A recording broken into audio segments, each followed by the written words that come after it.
There is a moment, sharp and terrible, when a room full of people decides you are nothing. Not because of anything you've done, simply because you walked in wearing the wrong shoes, carrying a child's hand instead of a business card, sitting beside a woman no one thought was worth talking to. Daniel Mercer knew that moment the second it arrived. He felt it in the way the laughter spread, too deliberate, too coordinated, the kind that isn't really about anything funny at all, the kind designed to make two people disappear. What nobody in that ballroom understood was this: the woman they chose to humiliate owned the building they were standing in. Like this video and drop a comment with the city you're watching from. I want to see how far this story travels. Now stay with me, because this one matters. The invitation had come on a Thursday, slipped into Daniel Mercer's work locker between a bent paperback and a roll of electrical tape he kept meaning to return to the supply room. He almost missed it entirely. He'd been halfway through a 12-hour shift at the Caldwell Grand, the kind of hotel that had its own Wikipedia page and a lobby chandelier that took 4 men 2 full days to clean, when his supervisor, a red-faced man named Gary Tillman, had stopped him in the service corridor and pointed at the locker with a grin that Daniel, in retrospect, should have read more carefully. "Big charity gala Saturday night," Gary had said, leaning against the wall with his arms crossed, and that particular expression he wore when he was about to say something he thought was very clever. "The Caldwell Foundation benefit, black tie, fancy people doing fancy things, management's letting a few of the crew attend. You're on the list." Daniel had looked at him. "Me." "You," Gary shrugged. "Don't ask me why. Maybe somebody up top got sentimental. Maybe they lost a bet." He'd laughed at that, a single sharp sound like a bark, and walked away down the corridor. The invitation itself was printed on heavy cream paper, embossed letters, a small gold seal in the corner. The Caldwell Grand Annual Charity Gala. Saturday, 7 p.m. Formal attire required. Benefiting the Hargrove Children's Foundation. Daniel had stood in the service corridor for a long moment, the invitation in his oil-stained fingers, and thought about all the reasons to throw it in the trash. He could think of 7 without trying. But then he thought about Lily. His daughter was 7 years old and had recently developed an obsession with what she called fancy places, a category that included, in her estimation, the public library on Weston Avenue, the Italian restaurant on 5th, where they split a single order of pasta on her birthday, and approximately every building in the city that had more than 2 floors. She had never been inside a real ballroom. She had never seen a chandelier up close. Daniel folded the invitation and put it in his pocket. He told himself it was for Lily. He told himself that for the entire next 2 days. Saturday arrived gray and cold, the sky the color of old concrete, the kind of November evening that made the city feel smaller than it was.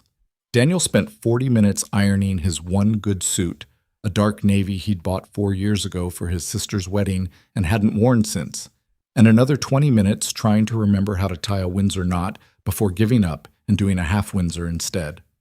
Close enough. Lily sat on the bathroom counter in her good dress, pale yellow with small white buttons, her dark hair in 2 uneven braids because Daniel had learned to braid her hair out of pure necessity but had never gotten very good at it, and watched him with the solemn attention she gave to things she considered important. "Do I look okay?" he asked her. She tilted her head, considered. "You look like a dad," she said, which was her highest form of compliment, though Daniel wasn't always sure about that. "Thanks, Bug. Are there going to be other kids?" "Probably not. That's okay." She swung her feet against the cabinet door. "I don't really like other kids anyway." He gave her a look.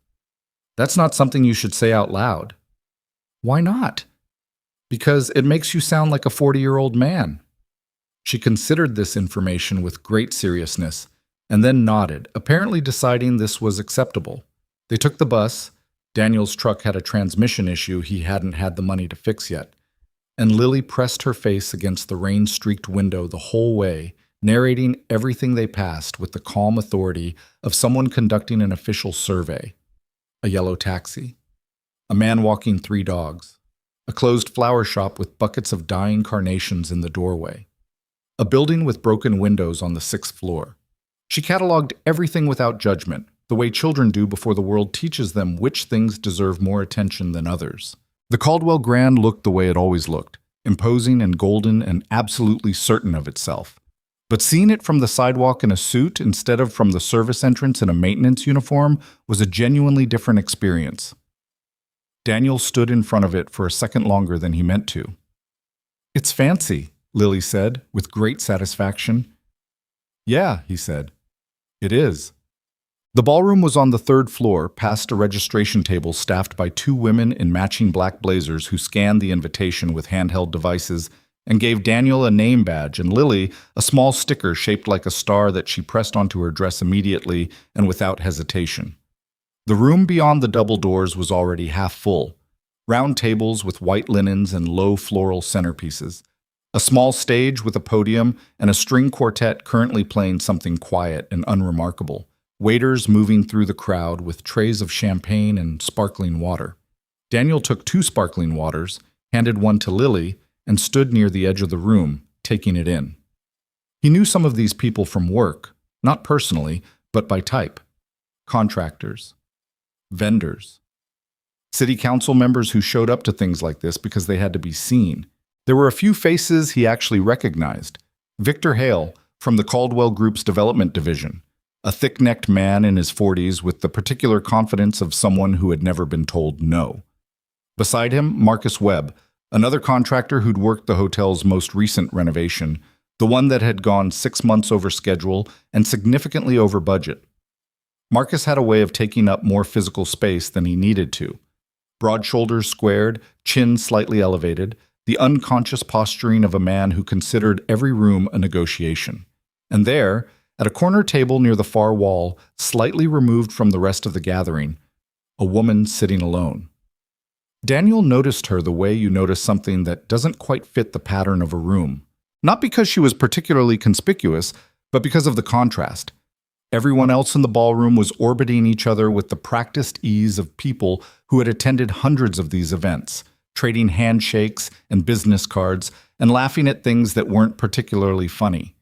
This woman was doing none of that.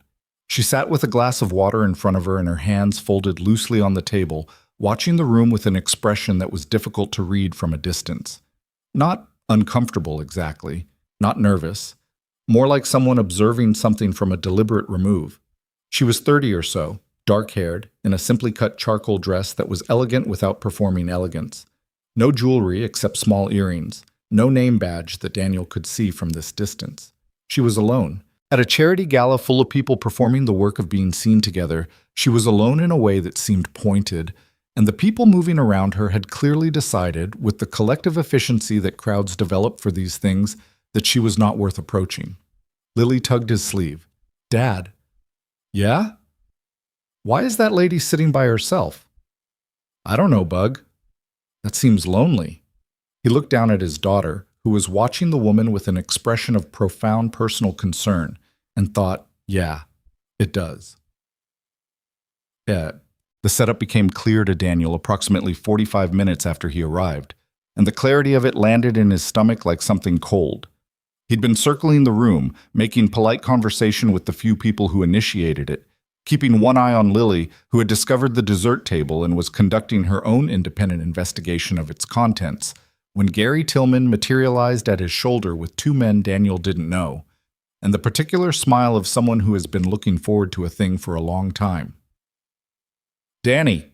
Gary clapped him on the shoulder with the exaggerated warmth of a man performing friendliness. "Glad you made it. Looking sharp." "Gary?" Daniel accepted the shoulder clap neutrally. "Good to see you. Listen, I wanted to introduce you to some people. Victor Hale. You know, and this is Kent Bradshaw. He's one of our senior vendor partners. And this is Jeff Morrow from the development team." Gary gestured between them with the ease of someone staging a photograph. "I was just telling them about you. Said you were the best maintenance guy we've got. Solid worker. Real dedicated." There was something in the way he said it, a particular calibration of sincerity that tilted just slightly towards something else, something that Daniel couldn't quite name but recognized in the way you recognize a smell from childhood before you can identify the memory it belongs to. "Thanks," Daniel said. "We were actually just talking about the gala," Gary continued. "These events are great for the whole team, right? Gives everybody a chance to mix with the stakeholders, see the other side of the operation. He paused, then said, casually, the casualness too practiced, too prepared. Hey, you should go introduce yourself to the woman sitting at that corner table. Isabella Hart. We were saying earlier she seems kind of lonely over there, and, you're good with people. Victor Hale made a sound that might have been a laugh. Kent Bradshaw looked at his champagne glass with the suppressed amusement of someone watching something they've been waiting to see. Jeff Morrow actually smirked, briefly, before rearranging his face into something more neutral. Daniel looked at the corner table. Then he looked back at Gary. He understood it now. The invitation. The introduction. The particular group of men who had arranged themselves around him like a frame around a painting. The casual suggestion, pitched just loud enough for nearby tables to hear. This was a performance. He was the punchline. Something that wasn't quite anger and wasn't quite embarrassment moved through him. A colder thing, more specific. He'd felt it before, in other configurations, in other rooms, the specific sensation of being used as a prop in someone else's joke. He looked at the corner table again. The woman, Isabella Hart, had not moved. She was still sitting with her hands folded and her water glass in front of her, and whether she had heard any of this, he couldn't tell from her expression. But Lily had appeared at his side from wherever she'd been, a small chocolate-dipped strawberry in her hand, and was watching the exchange with the serious attention she gave to things she sensed mattered. Well, Daniel said, I'll go say hello. He said it in a tone that wasn't quite what they'd expected. No performance of the joke they'd arranged, no hesitation of a man aware he's walking into something. Just flat, direct, even. Gary's smile held, but something in it recalibrated. Yeah, great. Good man, Danny. Daniel put his hand lightly on the top of Lily's head and walked toward the corner table. The walk across the ballroom took maybe 30 seconds. He was aware of it, the peripheral attention of the group he'd just left. A few nearby tables where people had registered something happening and were monitoring it with the reflexive social alertness of people at events where drama is more entertaining than the string quartet. Isabella Hart looked up when he was about 5 feet away. Her eyes were dark and even. Not particularly warm, not hostile, just present. She looked like a person who had learned a long time ago to stop signaling what she was actually thinking. Hi, Daniel said. He pulled out the chair across from her. Mind if we sit here? She looked at him, then at Lily, then back at him. A pause, the length of a full breath. No, she said. Go ahead. Thank you. He sat. Lily climbed into the chair beside him with the ease of a child who is comfortable in her own body, still holding her chocolate strawberry. A silence, not hostile but full. Two people measuring the shape of an unexpected situation. I'm Daniel, he said. This is my daughter Lily. We're here because my boss invited me, and I should probably have thought harder about why. Something moved across her face. Not quite a smile, but the outer edge of one. Isabella, she said. Nice to meet you. Are you a contractor? Maintenance. I work in the building. He nodded upward, meaning the hotel. Have for about 4 years. She looked at him with a slight shift in attention. More focused, or just recalibrated. And you came to a black tie charity gala because your boss invited you. I came because my daughter's never been in a room with a chandelier.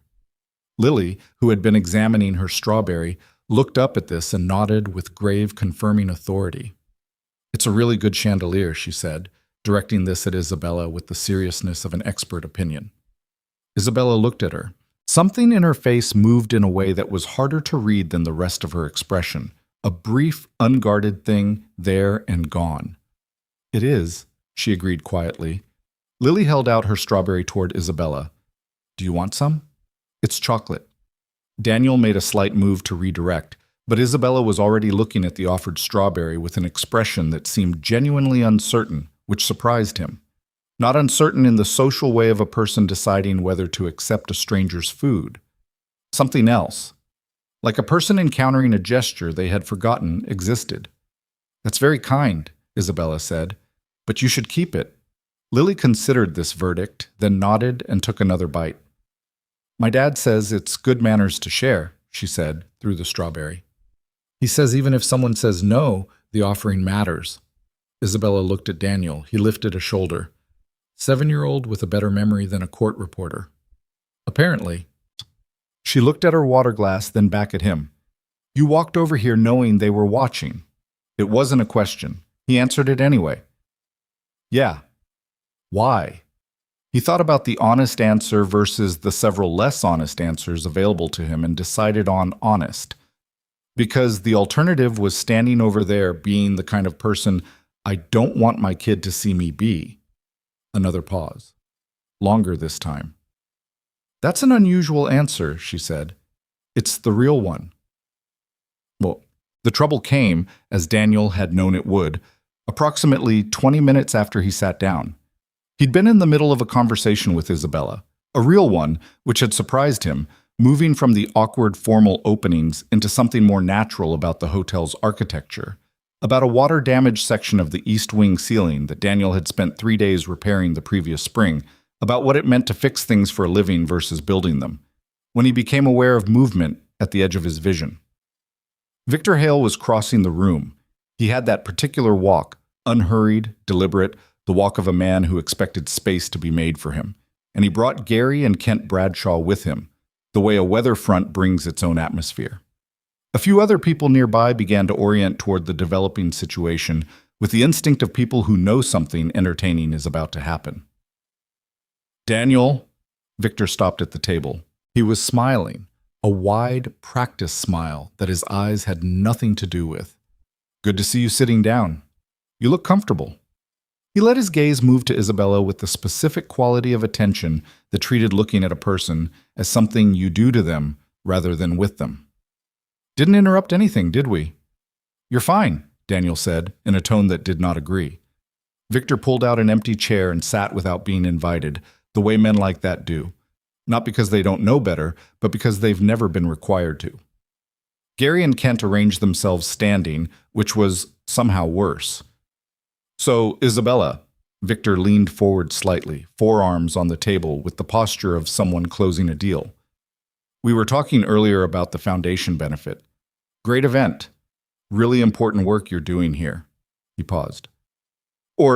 Sorry, are you actually with the foundation? I assumed you were involved with the event, but I realize I don't actually know what you do. He said it the way people say things they know perfectly well. The setup was obvious if you were paying attention. Make her explain herself, make her audition for the room. Daniel watched Isabella's face. It gave nothing.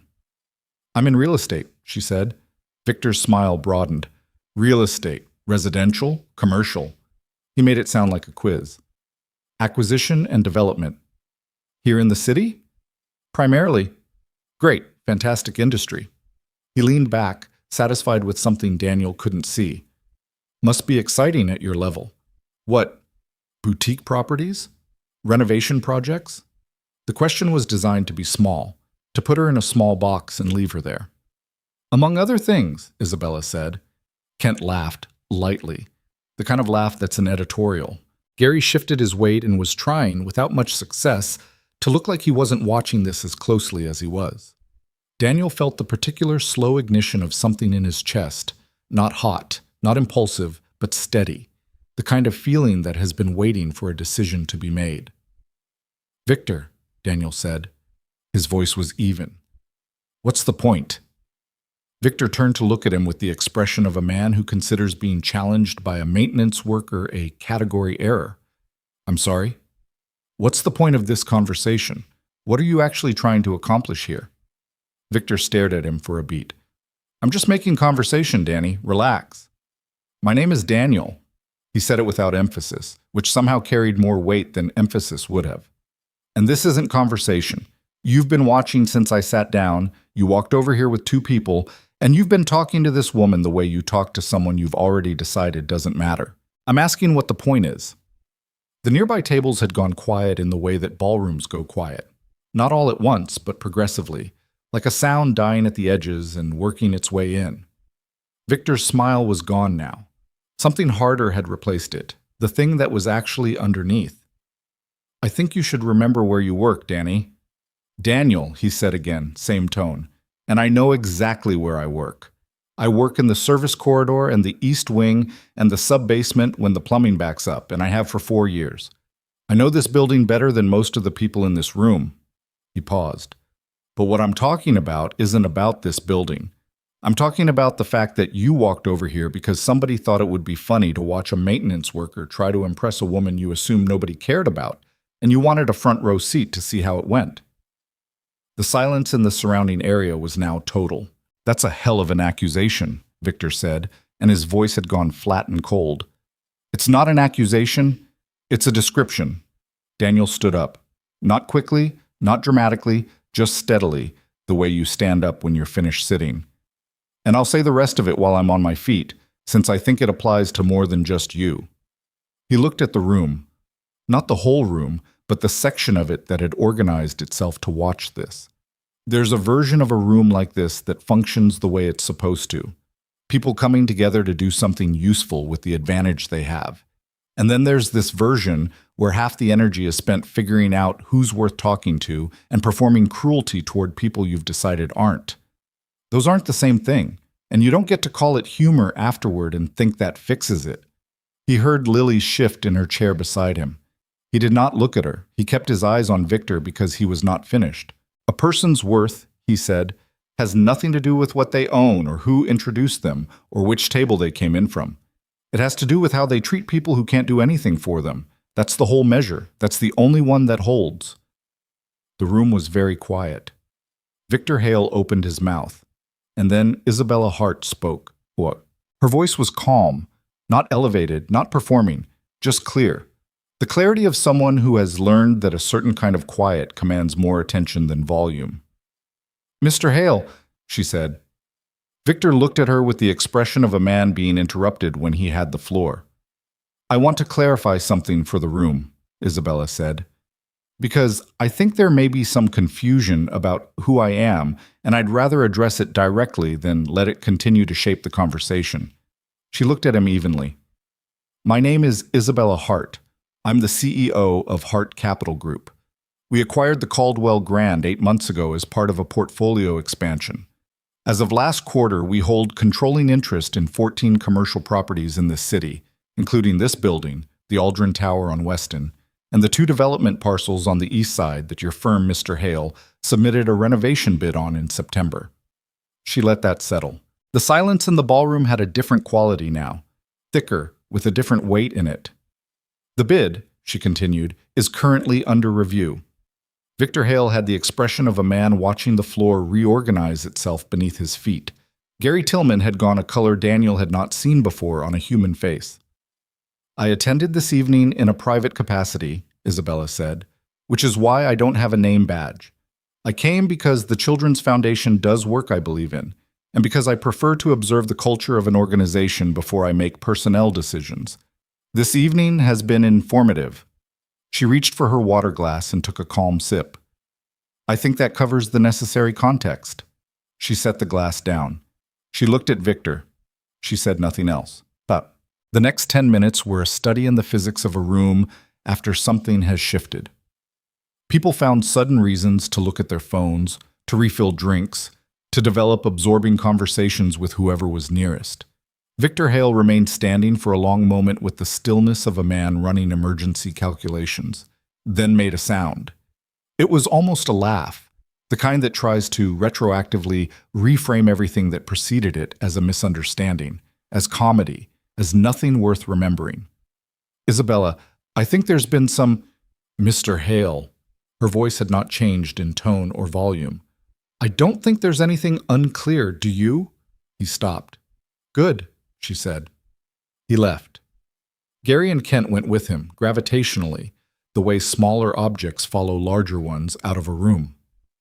Daniel watched them go with a feeling that was less satisfying than he would have expected.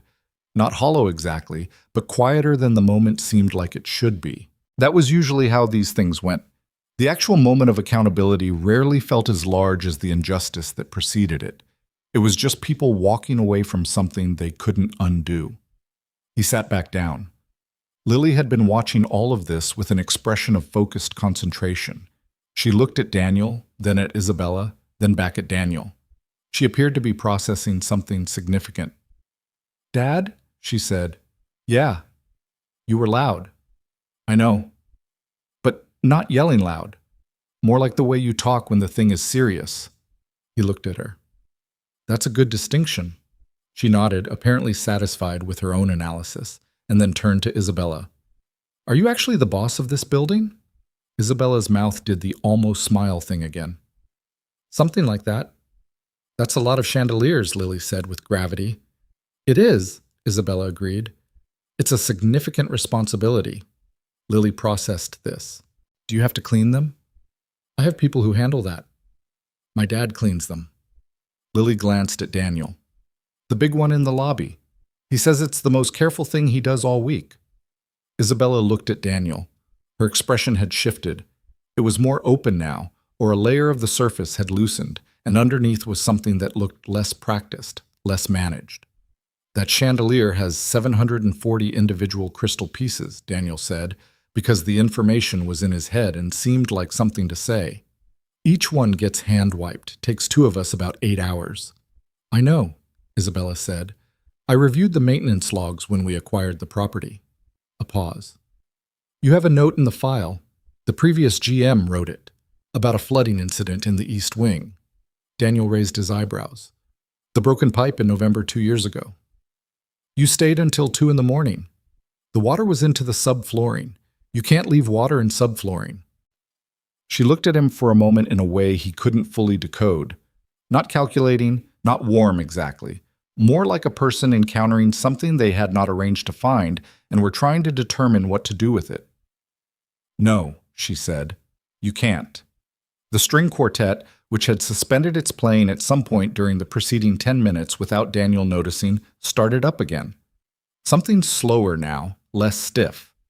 The room had found a new arrangement of itself and was settling into it the way rooms do. Lily leaned against Daniel's arm and closed her eyes, the boneless easiness of a child who has decided it's safe to be tired. He felt her weight and adjusted without thinking about it. Across the table, Isabella was looking at the 2 of them with an expression he hadn't seen on her face yet, unguarded in a way that was different from the other unguarded moments.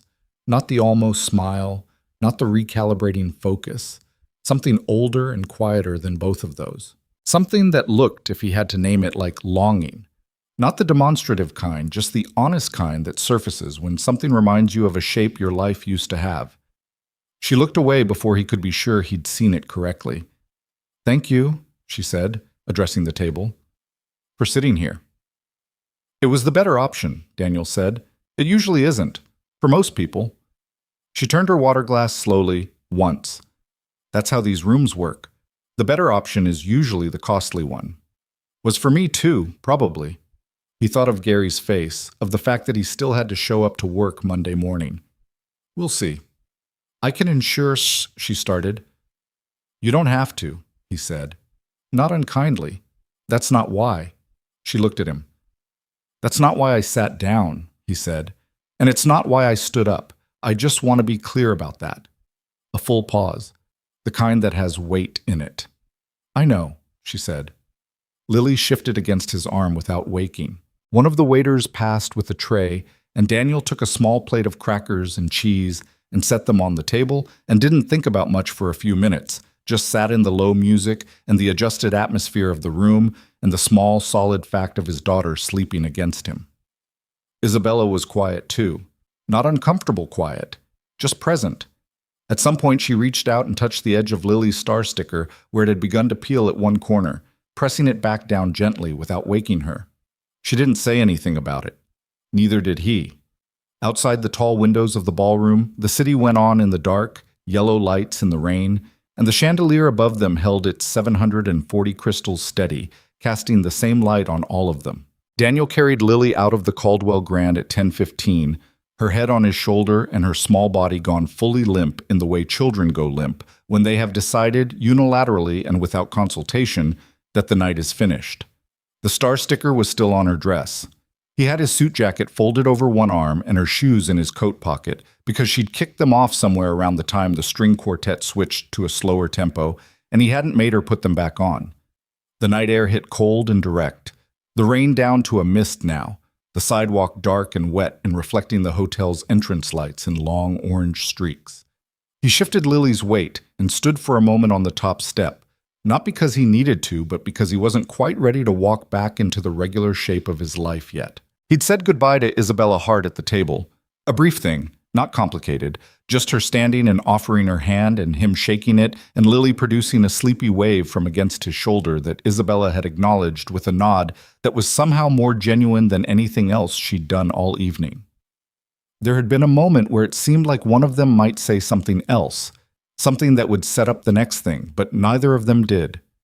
She'd handed him a business card, clean white card, black text, just her name and a phone number, and he'd put it in his shirt pocket, and that was how it ended.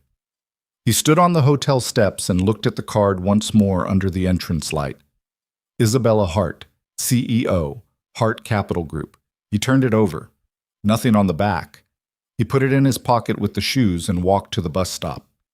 Monday came the way Mondays always come, without asking whether you were ready. Daniel was in the service corridor at 6:47 a.m., in his work clothes, with a thermal coffee mug that had a small crack in the lid that he kept meaning to replace and kept not replacing. The building was already active at this hour, the kitchen staff starting on breakfast service, the housekeeping carts moving along the upper floors, the low ambient machinery of a hotel waking itself up. Gary Tillman was waiting for him at the supply room. That was the first sign. Gary was not a 6:47 a.m. person. Gary arrived at 8:15, sometimes 8:30, and always with a large coffee from the cart on the corner and the particular energy of a man who considered punctuality a suggestion. Seeing him standing in the supply room doorway at this hour, with no coffee and a face that had clearly been working on something since significantly earlier, was like finding furniture rearranged in a room you knew well. "Morning," Daniel said, because he wasn't going to be the one who made it strange first. "Shut the door," Gary said. Daniel shut the door. The supply room was small and smelled of cleaning product and metal. Shelving units along both walls, a work table in the center, a single overhead fluorescent that buzzed faintly and had been buzzing faintly for 2 years despite several replacement requests. Gary looked at him with the expression of a man who had prepared several versions of a speech and hadn't settled on which one to use. "You want to tell me what Saturday was about?" "I sat at a table and had a conversation," Daniel said. "You made a scene." "Victor Hale made a scene. I described it." "That's not—" Gary stopped, pressed his mouth together. He was a man who could be read in his pauses, different lengths, different pressures, each one meaning something slightly different. This pause was the kind that meant he was choosing between what he wanted to say and what he thought was safer to say. "You work here, Daniel. You understand that. You have a job here. You have a daughter. And you made a decision on Saturday night that created a problem." "What kind of problem?" "The kind where Victor Hale calls me Sunday morning at 8 a.m., which I will tell you right now is not a call I enjoyed. The kind where I spend the rest of Sunday explaining to Development Division that one of my guys had some kind of episode at a charity event and— an episode," Daniel said it flat, "and that it won't happen again." The fluorescent fixture buzzed. Outside the door, the distant sound of a housekeeping cartwheel that needed oil. "Gary," Daniel put his coffee mug on the work table. Victor Hale walked across a room to publicly humiliate a woman he'd never met because he thought it would be entertaining. And you set the whole thing up. You invited me here knowing that's what it was for. He held Gary's gaze. "I know you know that. So I want to understand, what exactly are you asking me not to do again?" Gary looked away. That meant something, too.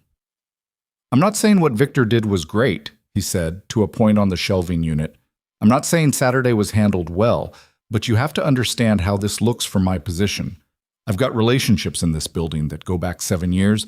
I've got a team to manage. And when one of my people— Tell me one thing," Daniel said. "When you slipped that invitation in my locker, did you think it was funny?" Gary was quiet. "I need you to answer that one." "I thought, Gary started, then stopped again. "I thought it was going to be funny." "Yeah, okay. I thought it was going to be— Look, Hale had this whole thing planned. He thought it would be—" He let out a breath. "I didn't think it would go the way it went." "No," Daniel said. "Neither did Hale." He picked up his coffee mug. "I have work to do," he said. The HVAC unit in the third floor conference room has been throwing a temperature differential since Friday, and if I don't get ahead of it before the morning meeting block, it's going to be a problem. He moved toward the door. We can talk more if you need to, but I'm not going to tell you it shouldn't have happened because it should have.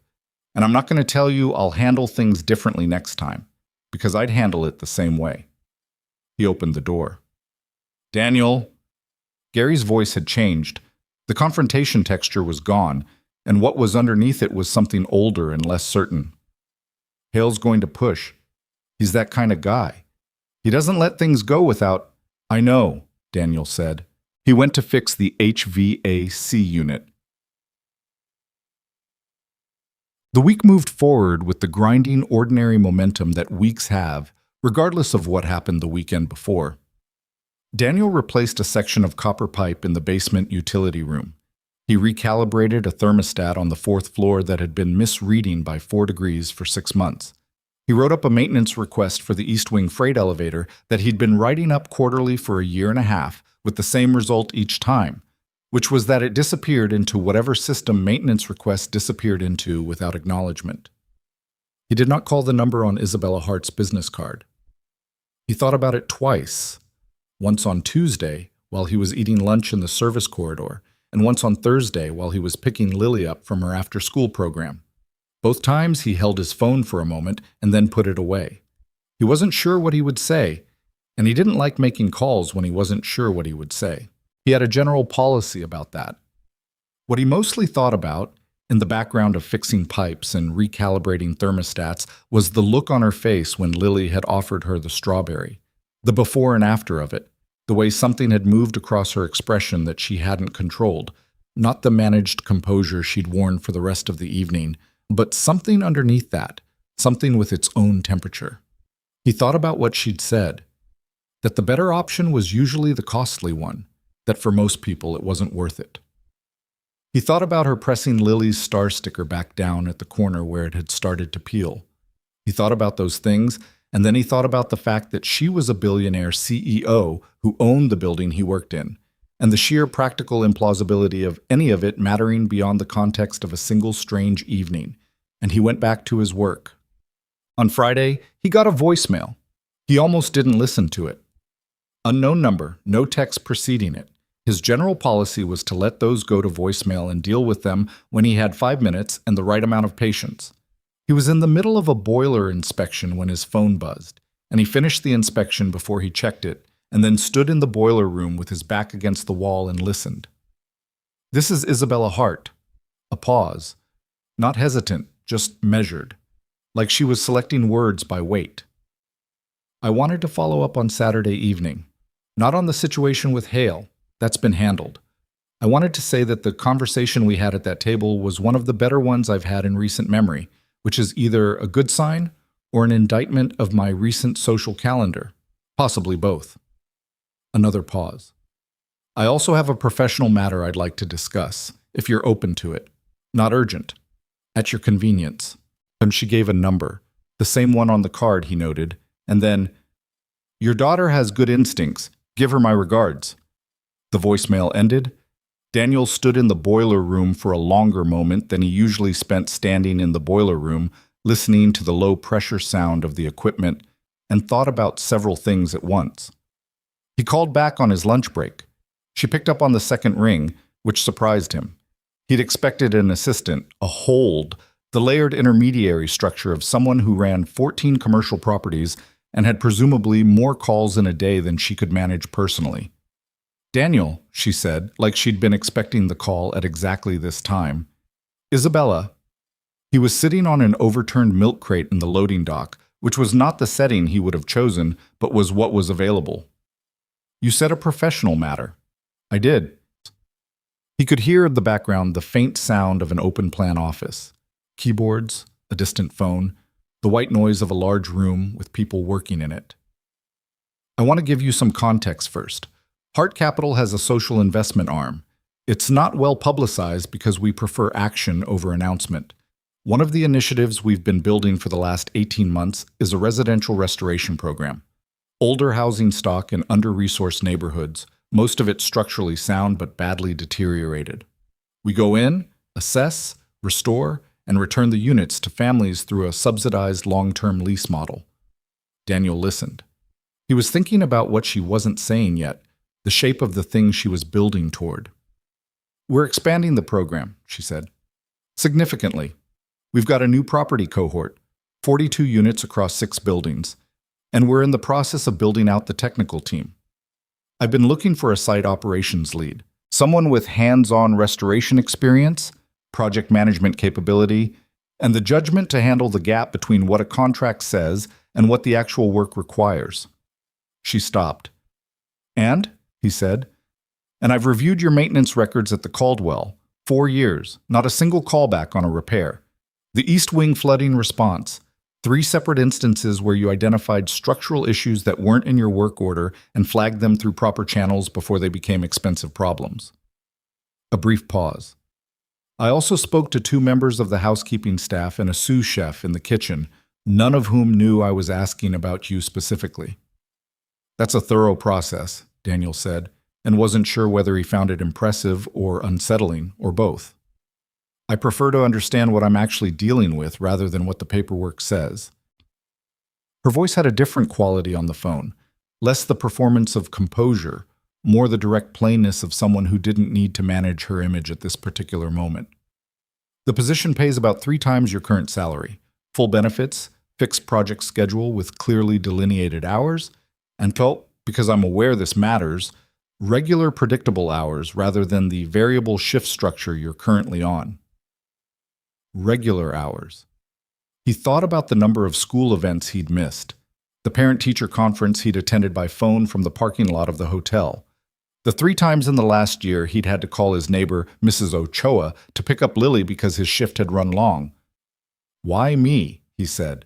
"There are engineers, project managers with—" "I know what's on paper," she said. "I'm not looking for what's on paper. I told you. I watched you make a decision Saturday night that most people in that room wouldn't have made. That's not a small thing. Character under social pressure is a more reliable indicator than credentials." He was quiet for a moment. "This isn't about Saturday night," he said. "Not accusatory, just making sure." "It's informed by Saturday night," she said. "It's not charity, if that's what you mean. I don't run a charity operation. I run a business, and I make business decisions based on the best available information. You're the best available information I have for this role." Another pause. "But I also acknowledge that the way I found the information is unorthodox. If that bothers you, say so." He thought about his answer for long enough that she spoke again. "You don't have to decide now," she said. "Can I ask you something?" "Yes." "The initiative, the families, the housing, is that real or is it the kind of thing that goes on a corporate website?" A silence, longer than her other silences. "My mother," she said, finally, "raised me in a 2-bedroom apartment in the north end of this city, in a building that should have been condemned 6 years before it was. She worked 2 jobs. We moved 3 times before I was 12 because of landlords who didn't maintain the properties and raised the rent anyway." Her voice was even, but the evenness was doing work now, holding something in place that had weight behind it. "The initiative is real. The 42 units are real. The families waiting on that list are real." She stopped. "I don't put things on websites I haven't already done." Daniel looked across the loading dock. A delivery truck was backing in at the far end, the reverse beeping going in a slow, steady rhythm. The cold air had a diesel edge. "I need to think about it," he said. "Of course. And I'd want to see the sites before I commit to anything." "That's a reasonable condition. I'll arrange a walkthrough. And I want to understand the actual scope before we talk numbers. Not because the number isn't relevant, but because you want to know what you're actually agreeing to before you agree to it," she said. "Yes. I'd be concerned if you didn't." He exhaled. The delivery truck had finished backing in and a driver was climbing out, talking on his phone, indifferent to everything around him the way delivery drivers often were. The calm, professional disengagement of a person who had seen too many loading docks to find them interesting anymore. "I'll call you Monday," Daniel said. "I'll be available Monday." She paused one last time, and when she spoke again there was something in her voice that wasn't quite the professional register she'd been using. Not warm exactly, but honest in a different way. "Daniel, what you did Saturday, It mattered. I want you to know that separate from everything else, it mattered to me personally, not to the business decision. He didn't know what to say to that exactly, so he said, "It was the right thing." "Most people know what the right thing is," she said. "That's not the rare part." He thought about that for the rest of the day. Bon. He told Lily about it that night, in the edited version appropriate for a 7-year-old, which was, a woman from the fancy gala wanted him to help fix up old houses for families who needed them.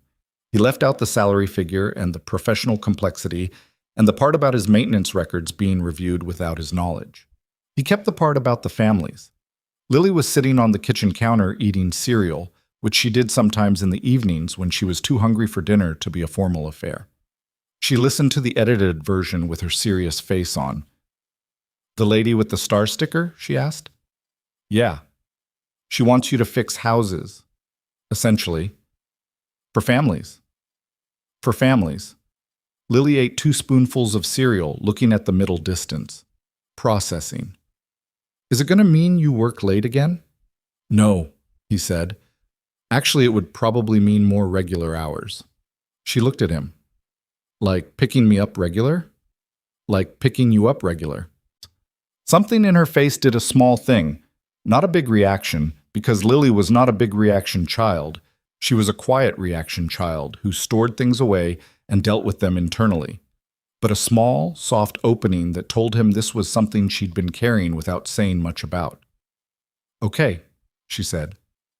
"Okay, like you're fine with it, or okay, like you want me to think more about it. Okay, like I think you should do it." She ate another spoonful. She seemed nice, kind of quiet, but nice. "She is," he said, and was mildly surprised to find he meant it without reservation. "And Dad?" Lily looked at him with the weight she put on things she'd been thinking about for a while. "The house stuff, helping families. That's the kind of thing you always say matters." "I do say that." "So." She pointed her spoon at him briefly. "You should do the thing that matters." He looked at his daughter sitting on the counter in her socks and her school shirt eating cereal at 7 in the evening and thought about the particular and enormous luck of having been given this specific person to raise. "Yeah," he said. "Probably. Pate." He called his sister Claire after Lily was in bed. Claire was 37 and lived 40 minutes north and taught middle school English, and had, in Daniel's considered opinion, approximately twice as much common sense as anyone else he knew. She was also the only person to whom he explained things fully, without editing, because she was constitutionally incapable of letting him get away with the edited version. He explained it fully. All of it. The invitation, the setup, the ballroom, what he'd said and why, Isabella Hart and who she turned out to be, the voicemail, the phone call, the job. Claire was quiet for a long time at the end of it. "Okay," she said. "That's all you've got." "I'm processing." A pause. "She reviewed your work records without telling you." "Yes." "And talked to the kitchen staff?" "And housekeeping?" That's... Claire seemed to be deciding between 2 words. "That's either impressive due diligence or a significant invasion of privacy, and I'm not sure which." "Both, I think." "But she told you she'd done it." "Yes." "Which is something. Most people wouldn't tell you." "I know." Another pause. He could hear Claire's television in the background shut. She always had it on low, not watching it, just the presence of sound in a room. "Daniel, the job, forget everything else, the salary, the circumstances, everything. Is it the kind of work you'd want to be doing?" He thought about the East Wing ceiling. About 3 days of careful work, water damage worked back from the surface layer down to the structural timber, doing the thing right because doing it wrong meant doing it again in 6 months. About the maintenance request for the freight elevator that had gone unanswered for a year and a half. The specific low grinding frustration of knowing what needed to be fixed and having no authority over whether it got fixed. About families on a list waiting for a house that was livable. "Yeah," he said. "It is." "Then I think you know what you're going to say Monday." "Claire." "What?" "Is there something weird about this whole thing?" She was quiet for a second. "Define weird." "She owns the building I work in. You know what she is. I told you the numbers. And she's calling me on my lunch break."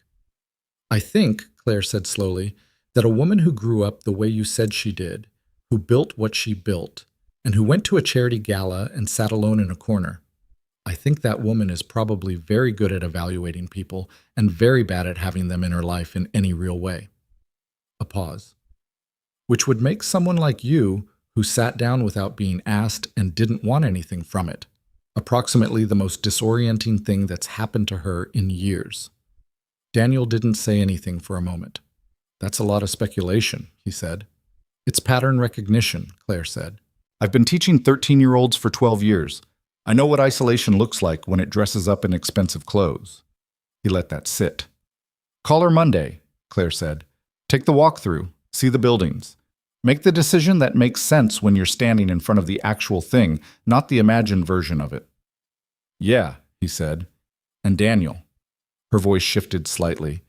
The older sibling register, the one she used when she was going to say something she meant him to keep. Lily said she seemed nice. She did. Lily's never wrong about people. He had no argument for that, because it was demonstrably true. He said goodnight to his sister and went to check that Lily was actually asleep and not reading under the covers with a flashlight, which she did approximately 4 times a week, and which Daniel theoretically disapproved of and practically found impossible to be genuinely angry about. She was asleep. Her star sticker was on the nightstand, carefully removed from her dress and placed face up, like something she intended to keep. He stood in the doorway for a moment in the dark of the hallway and looked at it and thought about what Claire had said. About isolation dressing up in expensive clothes. About Lily being right about people. He went to bed without deciding anything, which was its own kind of decision, the kind that usually resolved itself into clarity by morning. Outside the window, the city made its ordinary nighttime sounds. A siren 3 blocks away. A car with bass-heavy music, rain starting again against the glass. And the week moved, as weeks do, toward whatever it was building to. He called Monday, as he'd said he would. The walkthrough was scheduled for Wednesday at 9 a.m. Isabella sent the address in a text message. No preamble, no pleasantries, just the address and a single line. Bring work boots if you have them. He did have them, and he appreciated that she'd thought to mention it, which told him she'd actually thought about what a site walkthrough involved rather than imagining it the way people who'd never done one imagined it. Wednesday morning was cold and clear. The sky, the particular hard blue that appeared in November after rain, the kind that looked clean but didn't feel warm. Daniel dropped Lily at school 40 minutes early and drove across the city in his truck. The transmission issue still unresolved, the gear shift requiring a particular firm persuasion to find third, into a neighborhood called Kellard Park, which he knew by reputation more than by personal geography.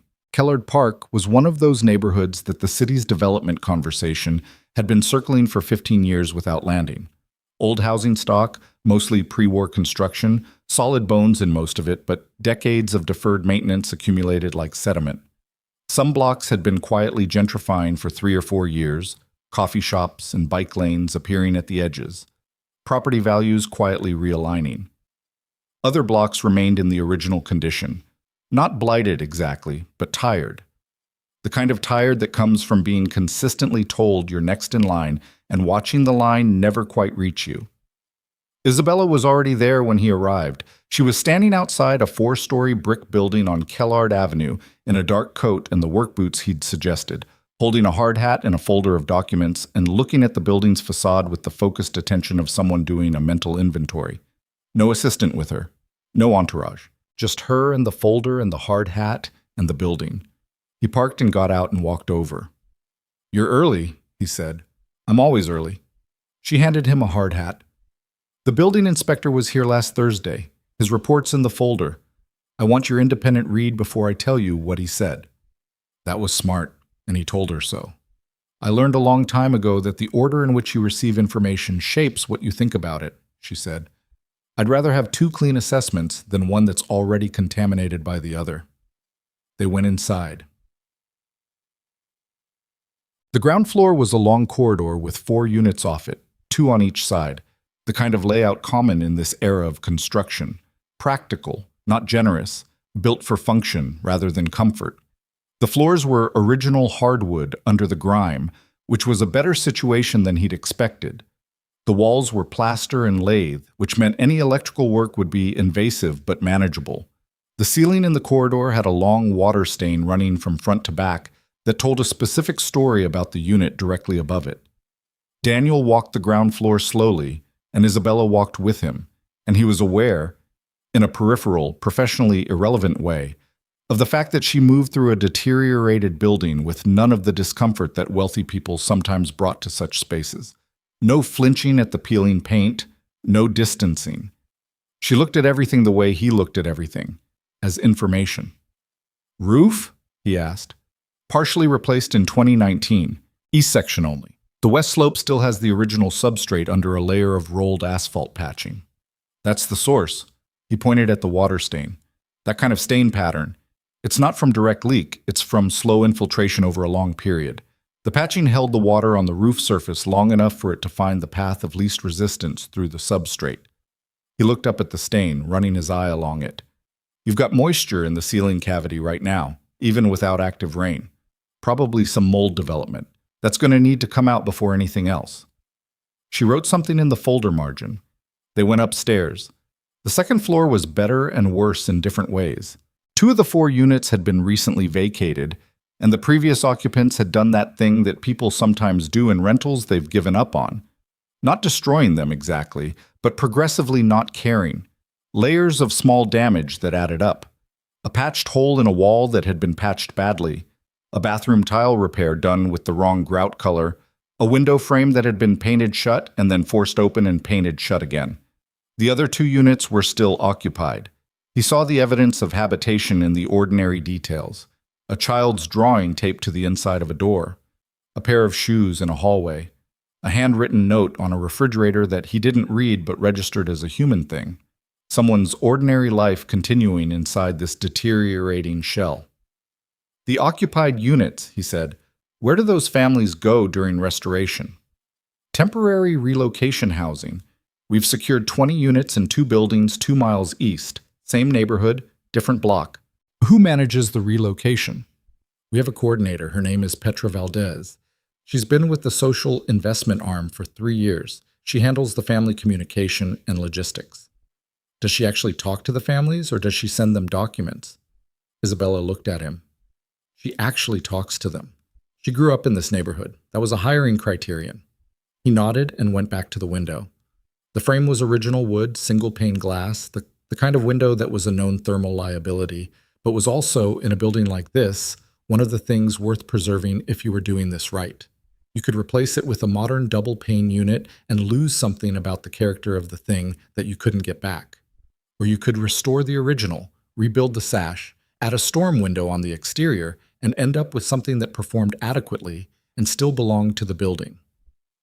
What's the restoration philosophy? He said. Are you modernizing or preserving? Preserving where structurally feasible. Modernizing mechanical systems, electrical, plumbing, HVAC.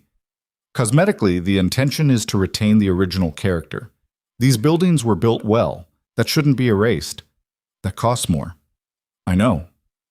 Some contractors will push you toward replacement because it's faster and the unit cost looks better. I know that too. She was looking at the window from a different angle, reading it the way he was reading it. Which is part of why I need someone on site who understands the difference between work that serves the building and work that serves the contractor's invoice. He said nothing to that because it didn't require a response. They walked the rest of the second floor and the third, and he built his mental inventory. The roof was the first priority. The electrical panel in the basement appeared to be original and would need full replacement.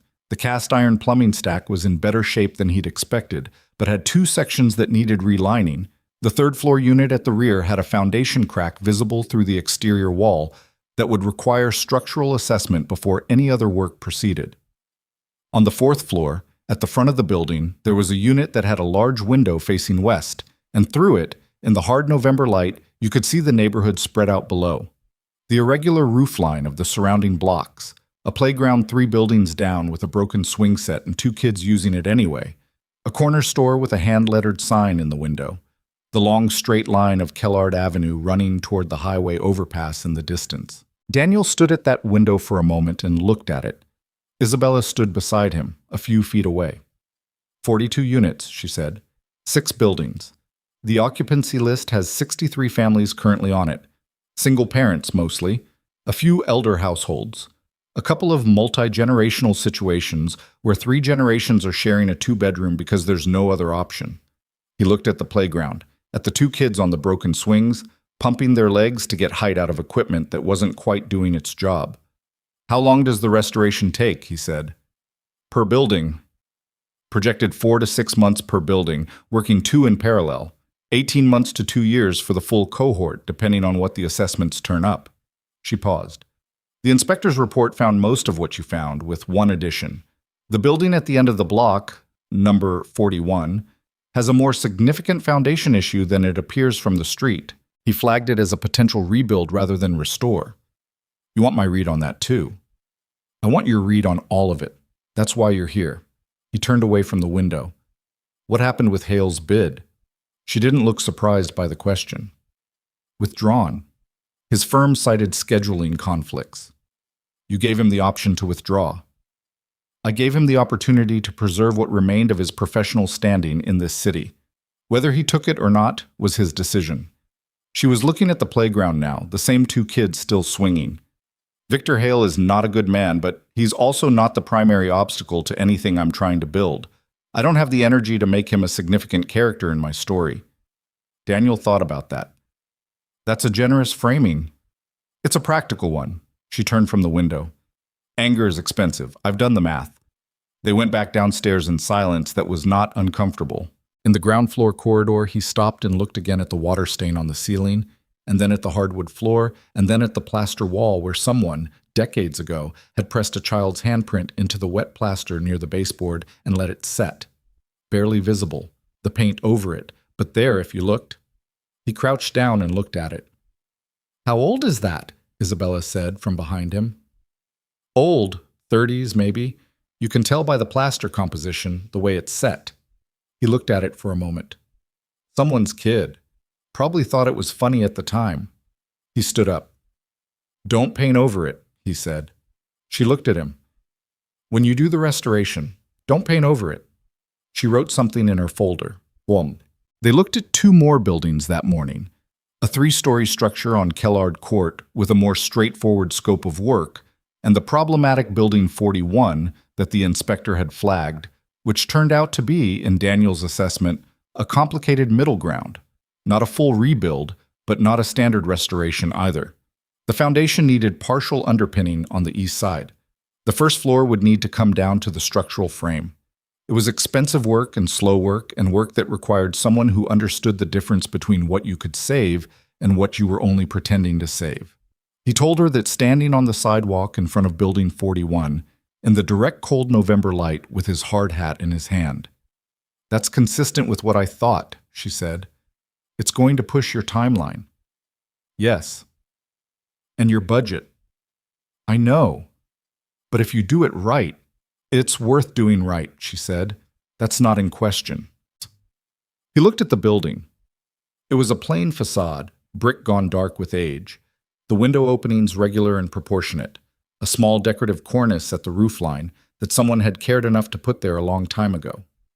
The kind of thing that got described in real estate listings as historic character when it was being sold and needed work when it was being neglected.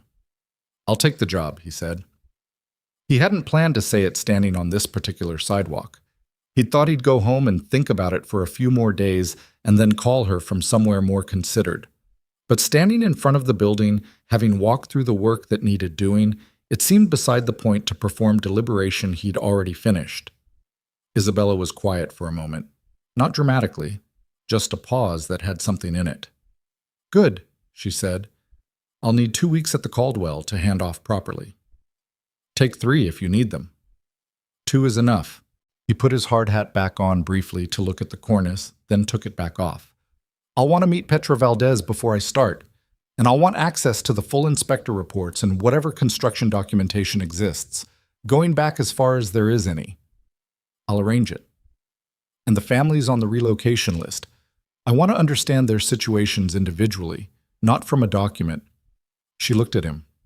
Why? Because the work looks different when you know who it's for. He said it simply, not as a philosophy, but as a fact he'd developed from experience. I've done maintenance on buildings my whole career. The work that sticks, the work that lasts. It's the work where you know what happens when you stop. When a family comes home and the heat works or it doesn't.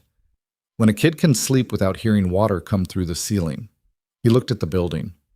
I want to know the names. Something moved across her face. The unguarded movement he'd seen at the gala, the one that came from somewhere older than her professional composure. I'll introduce you to Petra, she said. She'll get you the names. He gave his notice at the Caldwell on Thursday morning.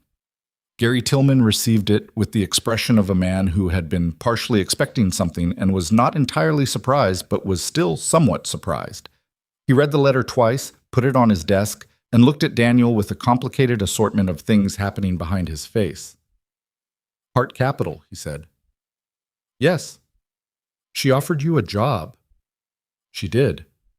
Gary was quiet for a moment. He picked up a pen and set it back down. The fluorescent in the supply room was buzzing. The same one that had been buzzing for 2 years, Daniel noted. Still not replaced.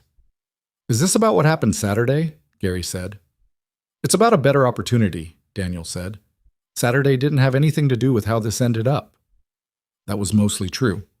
The job was real, and the work was real, and the decision he'd made was based on those things. Saturday had introduced him to the person who offered it, but he'd made the choice himself, in front of a building on Kellard Avenue, because the work was worth doing.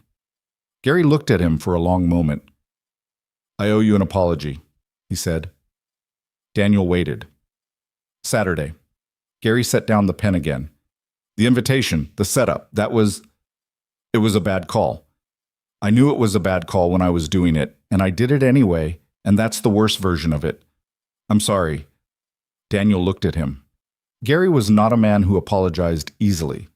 Daniel had worked for him for 4 years and had never heard him do it at all. And the apology was uncomfortable on him, ill-fitting, the way honest admissions are when they're not habitual. I appreciate that, Daniel said, and meant it. Are you going to be okay? Professionally, with, I'll be fine. He had no particular animus toward Gary. Gary was a man who had made choices in a room and lived with what they'd turned into, the same as anyone. You should get that fixture replaced. He nodded upward at the buzzing fluorescent. It's been 2 years. It's a $20 part. Gary looked up at it. Yeah, he said. I know. Daniel worked his last 2 weeks at the Caldwell with the clean detachment of someone who has already made the next decision. He handed off the maintenance logs with careful annotations. He completed every open work order. On his second-to-last day, he replaced the fluorescent tube in the supply room, bought the $20 part himself, left the receipt on Gary's desk without comment. His last day was a Friday. He cleaned out his locker, which took 4 minutes because he had never been a person who accumulated things in workplace lockers. He shook hands with 2 members of the housekeeping staff who came to find him specifically, Maria, who had worked there 11 years and had a memory for every face and name in the building, and James, who ran the kitchen prep team and had once spent an afternoon with Daniel repairing a walk-in cooler door at 3 in the morning and had treated him like a colleague ever since. He walked out the service entrance for the last time and stood on the delivery dock and looked at the back of the building, the plain brick, the service doors, the section of exterior wall where he'd replaced a crumbling mortar joint the previous spring and had matched the original color so precisely that you couldn't tell which section was new, and felt something that wasn't quite sadness and wasn't quite relief, but was in the territory between them, the territory of things that are finished. He drove to pick up Lily. The first weeks at Heart Capital were not smooth in the way new things that matter are never smooth. The project had infrastructure, offices, administrative staff, a project management system, but the field operations were in the early assembly stage, which meant Daniel was frequently working with incomplete information, supply chains that hadn't been fully established, and a contractor pool that was being built in parallel with the work they were being contracted to do. He met Petra Valdez on his 3rd day. She was in her early 40s, compact and direct, with the particular quality of someone who had learned not to waste words because the people she worked with didn't have time for wasted words. She ran the family coordination side of the operation from a desk covered in organized stacks of files, With a whiteboard behind her that had 63 names written on it in 3 different colors of marker that corresponded to a coding system she explained to him in approximately 4 sentences before he told her he understood and she should just show him how it worked. Green is stable, she said. Family is an adequate temporary housing, no immediate pressure factors. Yellow is stressed, timing issues, family situation complications, something that needs monitoring. Red is critical. We have 3 right now. Family crises, a medical situation in one case, a custody complication in another. He looked at the board. The custody complication, which building are they in? She pointed to one of the files. Building 3 on Kellard Court. The Santos family, single mother, 2 kids. Father has an ongoing custody dispute and has been using the housing instability as leverage in the proceedings. How so? His attorney is arguing that the mother's current living situation, the temporary relocation, is evidence of housing instability that makes her the less suitable custodial parent. Daniel looked at the file. Can the restoration timeline on Building 3 be accelerated? Petra looked at him. Not without compressing the scope. What if we phase the work? Prioritize the units that affect that family's floor first. Get them back into a permanent address before the custody hearing. She was quiet for a moment, recalculating something. The hearing is in 6 weeks. Is that enough time? If you start Building 3 on Monday and run parallel crews on the priority units, possibly. She looked at the whiteboard, then at him. You've been here 3 days. I know. And you're already reorganizing the sequencing. I'm asking whether it's possible. You know the logistics better than I do. She looked at him for another moment, the appraising look of a person deciding whether someone is going to be useful or whether they are going to create work. Then she turned to the whiteboard and picked up a green marker. I'll need to rerun the crew scheduling, she said, and you'll need to talk to Isabella about the budget implications of parallel crews. I'll talk to Isabella. She's going to ask whether this is the precedent we want to set, prioritizing based on individual family circumstances. I know what she's going to ask. He looked at the whiteboard. And yes, it's the precedent we want to set. Petra wrote something on the board, which he took as a provisional agreement. He talked to Isabella that afternoon. Not in her office. They'd fallen into a pattern, in the short time he'd been there, of working conversations that happened in the places where the work was rather than in conference rooms. She found him at Building 3 on Kellard Court, where he was doing a first-pass walk with the electrical contractor, and she stood in the corridor and listened to what he'd told Petra and then asked the question Petra had predicted. Is this a policy? She said. I think it should be. It complicates the scheduling significantly. Yes. And it means the families with the most acute circumstances get prioritized, which creates an incentive structure that could be... It's not about creating incentives, he said. It's about doing the work in the order that actually helps. We have 63 families. We know their situations.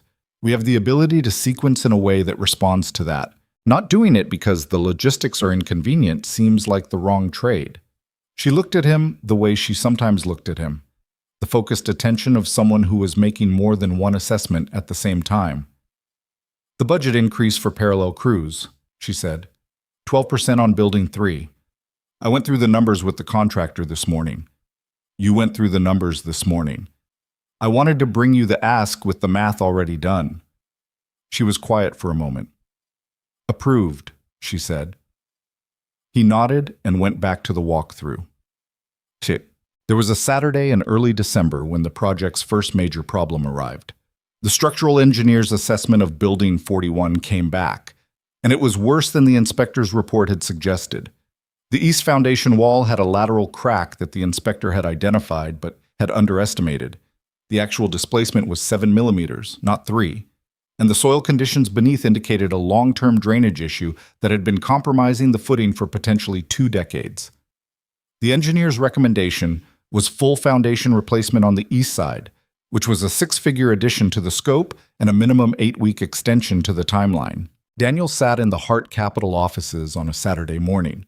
It was not a workday, but he'd come in because he'd received the report Friday evening and wanted to read it in a space where he could spread the documents out, and went through the engineer's findings twice, carefully, making notes in the margins. Isabella came in at 10:30. She was in weekend clothes, not casual exactly, but without the professional layer she wore during the week.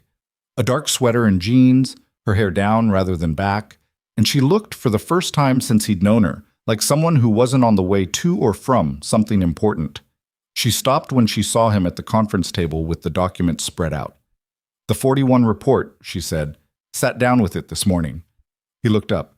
"You've read it." "Last night." She poured herself coffee from the machine in the corner.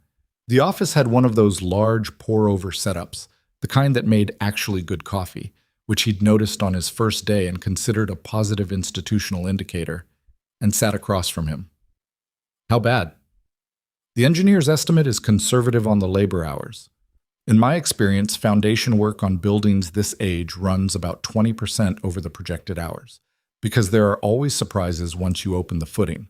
Call it a full 10-week extension, not 8. He tapped the report. "But the work itself is not complicated. It's expensive and slow, but it's not technically difficult. If we have the right crew, it's just time." "Do we have the right crew?" "I've been talking to a foundation contractor named Sal Reyes. He did the Armory Street project 3 years ago. You can look it up. The work held perfectly, and he came in 2 days under schedule. I want to bring him in for a consult." "Bring him in," she said. They sat with the documents for a while. The office was quiet on a Saturday, the particular quiet of a space designed for people that doesn't have any in it. The phone silent, the street outside muffled by the double-pane glass. Isabella read through the engineer's notes with the same attention she gave everything. Thorough, sequential, not rushing toward the conclusion before she'd processed the reasoning. "Can I ask you something?" Daniel said. "Yes." "The foundation issue. Does it change the calculus for Building 41? From a business standpoint?" She looked up. "What do you mean?" "I mean, the families on the list for that building. If the cost overruns on 41 create budget pressure on the other 5 buildings, there's a version of this where the sensible financial decision is to pull 41 from the cohort." He said it without accusation, just naming the shape of a decision she might be facing. "I want to know if that's being considered." She held his gaze. "It's not," she said. "Okay." "Building 41 has 11 families assigned to it," she said. "Some of them have been on the list for 2 years. I don't make promises I plan to revise when they become expensive." She looked back at the document. "I grew up understanding what it felt like to be 11 families on a list. I don't revise those." He didn't say anything to that. He didn't need to. They worked through the morning, separately and then together, when the conversation found its way to the financing structure and the resequencing of contractor schedules. 2 people in a quiet office on a Saturday with coffee and documents, and a problem that had a solution if you were willing to work through to it. It wasn't dramatic. It wasn't particularly comfortable either. There were moments where they disagreed on the resequencing approach and said so directly, and moments where one of them was waiting for the other to see something they'd already seen, and the patience required for that was real patience, not performed. But it worked. Not perfectly, not smoothly. It worked the way things work when 2 people are both actually trying to solve the same problem and are honest enough to say when they're wrong. At one point, Daniel's phone buzzed, and he looked at it. Lily, texting from his sister Claire's phone, which Lily did sometimes on Saturdays when Claire was watching her. "Dad, when are you coming home? We are making pancakes and there are not enough people to eat them." He typed back, "Hour, maybe. Save me some." Lily, "No promises, the pancakes are very good." He set the phone down and was aware, without making anything of it, that Isabella had clocked the small exchange, not intrusively, just the peripheral awareness of someone sharing a space. She had a look on her face that was brief and contained, the almost smile version, the one that came from somewhere more honest than the managed version. She went back to the documents without commenting on it. He went back to the documents without commenting on it. An hour later, he drove to Claire's house and ate 4 pancakes and told Lily that Building 41 had a foundation problem, but that it was going to be fixed, which was not information Lily had asked for, but which she received with the grave nod of a person filing it away as relevant. "Is it the kind of problem that's hard to fix or the kind that's just expensive?" she asked. "Expensive," he said, "but fixable." "Yeah," he said, "fixable." She went back to her pancakes, satisfied.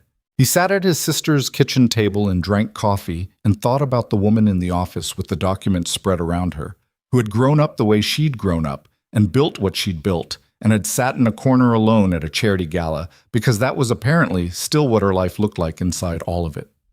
He thought about what Claire had said, about isolation dressing up in expensive clothes, about people who were good at evaluating others and bad at having them close. He didn't know what to do with any of that, and he wasn't sure it was his to do anything with. He just thought about it, the way you think about a thing that doesn't have a clear category yet, not ignoring it, not forcing it, just letting it sit in its own unresolved shape and trusting that the shape would clarify in time. January came in hard. The city got 8 inches of snow in the first week, which shut down 2 of the Kellard Avenue sites for 4 days and created a cascading problem with the contractor schedules that Daniel spent the better part of a Thursday untangling on the phone, moving crews, renegotiating delivery windows for materials that had been sitting in a warehouse in the wrong sequence. He did most of this from his truck, parked on Kellard Court, with the heat running and a site plan spread on the passenger seat and 3 different contractor numbers cycling through his phone. By the time he'd sorted it, he had a tension headache behind his left eye that lasted until Friday afternoon. It was not the kind of problem that had a dramatic solution. It was the kind of problem that required patience and phone calls and the willingness to say the same thing to 6 different people in 6 different ways until everyone understood the new sequence. Unglamorous work. Necessary work. The Santos family's units on Building 3 were completed in the 3rd week of December, 2 days before their custody hearing. Daniel had not planned to follow up on the legal proceedings. It wasn't his business, and Petra was the family coordinator, not him. But Petra had texted him a Thursday morning. Santos' hearing went well. Judge noted the stable permanent address. Mother retains primary custody. Then, after a pause, good call on the sequencing. He'd read the text twice and then gone back to the foundation drawings for Building 41, and not thought about it for most of the day, which was the only way he knew to process good news in the middle of work that still had a long way to go. What January actually brought, beyond the snow and the schedule complications, was a slow and specific change in the working rhythm between Daniel and Isabella. It wasn't sudden. It didn't announce itself. It was more like a gradual reorganization of the space between 2 people, the way the atmosphere of a room changes when someone has been in it long enough. The air rearranging itself around their presence. They talked more. Not longer conversations, necessarily, but more frequent ones, and with less of the careful professional distance that had characterized the early weeks. She would call him from a site when something needed a judgment call, and he'd answer on the second ring. He would send her photos from building assessments with short text captions. East wall, 3rd floor, original millwork under 3 layers of paint, recommend preserve. And she would respond within minutes, almost always with a single word of approval, and sometimes with a question that meant she was thinking about it seriously. They had lunch twice at a diner near the Kellard Court site that had booths with cracked vinyl and coffee that was strong and not very good, and a menu that hadn't changed since approximately 1987. And both times the lunch ran longer than either of them had scheduled because the conversation moved from the project into other things, and neither of them was in a hurry to stop it. He learned things in those conversations, not the official version of her that existed in press releases and board meeting notes, but the actual version, the one that lived in small details, that she had learned to read structural blueprints not in school, but from a neighbor in her childhood building who had been a retired civil engineer and had let a teenage Isabella sit at his kitchen table and ask questions, that she had a younger brother in Portland who had nothing to do with the business world and ran a small furniture repair shop, and called her on Sunday evenings, and was, by her description, the most uncomplicated person she knew. That she did not cook, not in the way of someone who lacked the skill, but in the way of someone who had spent so many years eating at desks that the concept of preparing a meal for herself had simply atrophied from disuse. "That's not normal," he told her at the diner, the second lunch. "I eat," she said. "You eat things that other people prepared." That's called an economy, division of labor. That's called not cooking. She gave him a look over her coffee cup that was trying to be withering and wasn't quite succeeding. "I'm aware that I don't cook. I'm not sure it requires an intervention." "I'm not intervening. I'm noting. You sound like my brother." "Your brother sounds like he has good judgment." She made a sound that was not quite a laugh, but was in the neighborhood. He'd started to recognize that sound. It happened when something was actually funny to her, but she hadn't fully committed to laughing at it yet. The halfway house between amusement and composure. He makes chairs, she said, from scratch. He said once that he went into furniture because it was the only thing he could think of where, when you finished, you had a thing that was obviously a thing, and you could tell whether you'd done it right. She turned her coffee cup. I told him that's why I got into real estate. He said it wasn't the same. He said buildings were too complicated to tell. Is he right? She thought about it. Sometimes, she said, there are buildings where you can tell. And then there are ones where you do the work and hand over the keys, and you genuinely don't know for 10 years whether you did it right or whether you just did it. He thought about the handprint in the plaster on Kellard Avenue, the child who had pressed their hand into the wet surface and waited for it to set, unconcerned with whether it would be preserved or painted over, just marking the fact of being there. You can always tell if you did the work honestly, he said. Whether it lasts is a different question. She looked at him across the table in the particular way she had, not the managing and impression look, not the professional assessment look, but the one that was underneath both of those, the one that was just her thinking about something with her whole attention. Yes, she said. It is a different question. The thing with Lily happened on a Thursday in late January when the after-school program had a half day, and Daniel had a site emergency that couldn't move. Sal Reyes had called at noon. The foundation crew on Building 41 had hit an unexpected water main during the footing excavation, not on any of the utility maps, predating the city's current record system, and the work had to stop immediately pending a utility inspection that needed Daniel present. It was not a crisis, but it was a 4-hour minimum, and it could not wait. He called Claire first. Claire was in a parent-teacher conference that she could not leave. He called Mrs. Ochoa, his neighbor, who was at a doctor's appointment.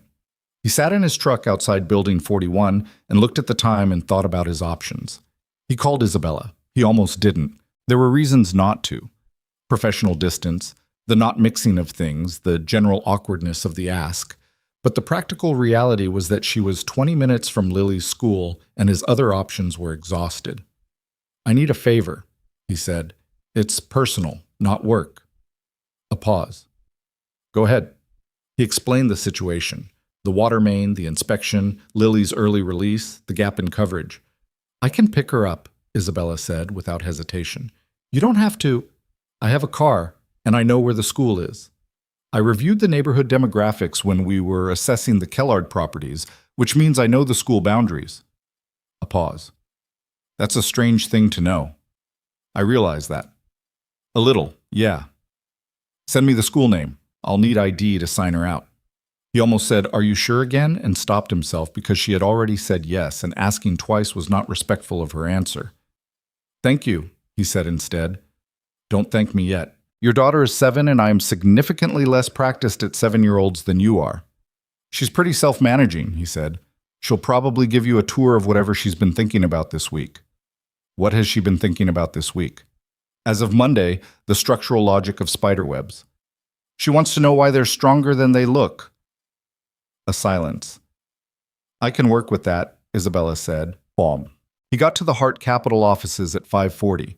Still in his work boots and a jacket with dry concrete dust on the left sleeve from the site, and found Isabella and Lily at the small conference table near the windows. Not in Isabella's main office, but in the informal space near the kitchen, because Lily had apparently decided the formal office was too echoey and had relocated them. Lily was eating a granola bar and explaining something on a piece of paper she had drawn on, and Isabella was leaning forward with her elbows on the table and her full attention on whatever was being explained, in the posture of someone who was genuinely listening rather than performing listening. Daniel stood in the doorway for a moment without announcing himself. So the spiral part isn't actually that strong, Lily was saying, but that's okay, because it's not supposed to be. The spiral is the trap part. The strong part is the spokes because they go from the middle out, and that's load distribution. Like a wheel, Isabella said. Lily pointed at her. Exactly like a wheel. Dad says load distribution is the most important thing in any structure. Your dad's right. He's right about most things. Lily said, with the tone of someone making a fair and considered assessment rather than an automatic compliment. Not everything. He doesn't know anything about spiders. What did he get wrong about spiders? He thought spider silk was like regular string. It's not. It's more like it's elastic, but also strong at the same time, and those two things don't usually go together. She took a bite of the granola bar. I told him that, and he said he'd think about it, which is what he says when he knows I'm right, but he's not ready to say so yet. Isabella made the almost laugh sound. I'll remember that. You can use it. Lily seemed to register that something had changed in the room and looked up and saw Daniel in the doorway. Her face arranged itself into the specific expression she wore when she was deciding whether she'd been caught doing something she shouldn't have or whether she'd simply been accurately observed doing something normal. Hey, Bug, he said. Hi. She looked at the granola bar, then at him. Isabella bought me this. I told her you usually do apple slices, but she said she didn't have any apples, and I said that was okay. It's okay, he said. He looked at Isabella, who had straightened in her chair and was no longer in the fully relaxed posture of a moment ago. Not stiff, just recalibrated, as if his arrival had reminded her of something about the arrangement of things. Thank you, he said. She was easy, Isabella said. We solved some structural engineering. She glanced at Lily's drawing. I learned things. She usually makes people learn things. He looked at his daughter. Ready to go? Lily began gathering her backpack with the methodical thoroughness of a child who has established territories in whatever space she's occupied. She stacked her drawing, retrieved a hair elastic from under the table that had apparently fallen, and stood up and then stopped and looked at Isabella with the deliberate intention of someone who has something to say. Thank you for picking me up, she said, and for the granola bar, and for listening about the spiders. The spiders were interesting, Isabella said. I know. Lily said it matter-of-factly, without vanity. Most things are interesting if you look at them right. Isabella looked at her for a moment with the unguarded expression, the old quiet one, the one Daniel had first seen at the gala when Lily had offered the strawberry. It lasted longer this time, long enough that he saw it clearly. Yes, Isabella said. They are. The problem arrived in February the way serious problems usually did, sideways, from a direction he hadn't been watching. He was in the offices on a Tuesday morning when Petra came to find him with a specific quality of purpose that he'd come to recognize as meaning something had moved from yellow to red on the whiteboard. Rivera family, she said. Building 2. Are you available? He was available. The Rivera situation had been yellow since December. Marta Rivera, 34, single mother of 3, had been in the relocation housing while her building underwent restoration. Straightforward enough on paper. The complication was her landlord, not the current one, but the previous one, a man named Douglas Crew, who had owned the Kellard Avenue properties before Hart Capital acquired them, and who had, Petra explained with the even tone of someone delivering information they found personally objectionable, decided that Marta Rivera owed him 3 months of back rent from a period during which, by Marta's account, the heat in her unit had not functioned, and she had withheld payment under the legal provision allowing rent withholding for uninhabitable conditions. Crew had filed in small claims court. Standard enough. But Crew's attorney had also sent a letter to Hart Capital's legal team suggesting that Marta Rivera's lease, which had transferred with the property acquisition, included a clause allowing the original landlord to pursue unpaid rent through the new management. The letter had been sitting in Hart Capital's legal department for 11 days before it made its way to Petra, who had brought it to Daniel, who went directly to Isabella's office. She was on a call. Her assistant, a young man named Calvin, who had the energy of someone perpetually running 5 minutes late through no fault of his own, started to tell Daniel she was unavailable. Daniel waited. 3 minutes later, the call was finished and he went in. He put the letter on her desk. She read it. She read it twice, which was what she did with things that mattered. Her expression did not change in the way that might have been satisfying. No visible anger, no sharp reaction. It changed in a smaller and colder way. How long has this been in legal? She said. 11 days. She picked up her phone and made a call that lasted approximately 90 seconds, during which she said 4 sentences, all of them quiet and precise. She set the phone down. Legal will respond by end of day, she said. The position is that the clause Crew is citing was voided in the acquisition agreement. His attorney knows that. This is harassment, not litigation. He's using it as pressure, Daniel said. Yes, to make her settle rather than fight. She looked at the letter again. Where is she now? Relocation unit. She's been managing fine, but Petra says she's scared. She doesn't have a lawyer. Isabella wrote something on a notepad. I'll have our legal team make contact with her today, not as her attorneys, conflict of interest, but they can refer her to a legal aid organization we work with and make sure the referral is warm, not just a phone number. She needs to know Hart Capital is not aligned with Crew on this, Daniel said. Whatever the legal technicalities, she needs to hear it directly. Agreed? She looked at him. Will you go with Petra to see her? Yes, that's why I'm here. Updad. Marta Rivera was a woman who had learned to hold tension without showing it. The kind of stillness that develops not from peace, but from years of situations that required you to stay functional regardless of how frightened you were. She was small, dark-haired, with the careful courtesy of someone who had been raised to be polite to people with authority over her life, and who had not yet decided whether Daniel and Petra fell into that category. They met her at the relocation unit that afternoon. Her 3 kids were at school. She sat across from them at the kitchen table with her hands folded and a folder of documents she'd organized.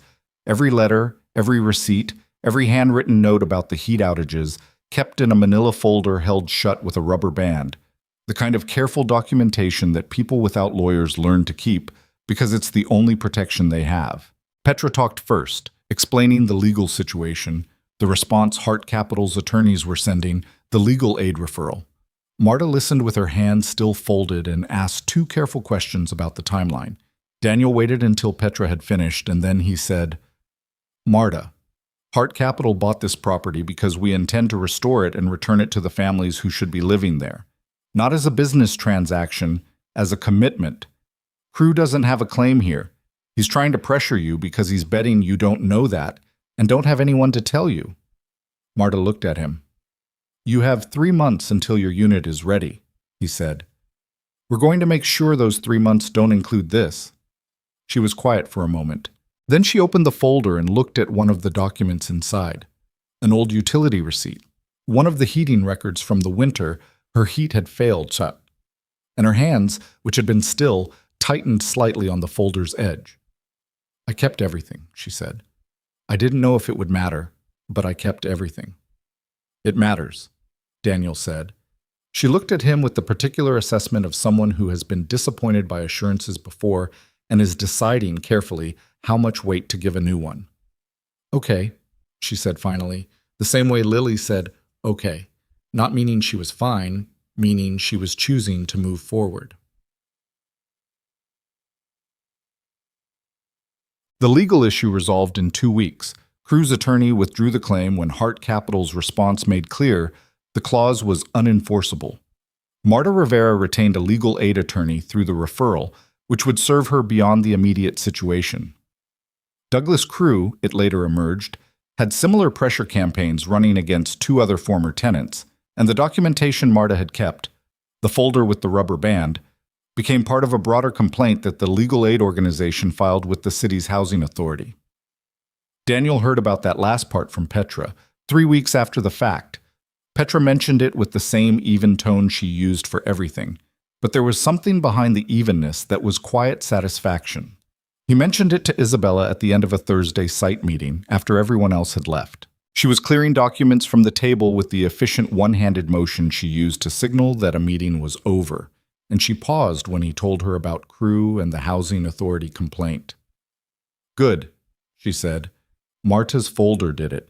She kept everything. People learn to do that when they don't have anyone else keeping records for them. She set the documents down. Something in her expression shifted. Not dramatically, just the small movement of a thing that had been held in place deciding it was allowed to move. I kept a folder, she said. When I was a kid. Every lease my mother signed, every letter from every landlord, every maintenance request that went ignored. I made copies at the school library on the copier they had for 2 cents a page. She paused. I don't know why I'm telling you that. Because it's the real version, he said. She looked at him. You do that sometimes, he said. You start with the professional explanation, and then you say the real version. I think it's because you're not actually sure which one you're supposed to be giving. She was very still for a moment, not defensive, more like something had been named precisely enough that her system needed a second to process it. That's an observation, she said. It is. From working together for 2 months. 2.5, he said. She said nothing for a beat. My brother says the same thing, she said finally. Different words, same point. He sounds right. He usually is. She picked the documents back up. Don't let it go to his head. He already makes very good chairs. Daniel almost laughed. Not the almost kind. He actually laughed, a short, real sound, and it seemed to surprise her for a moment, the same way it sometimes surprised people when a quiet person laughed openly.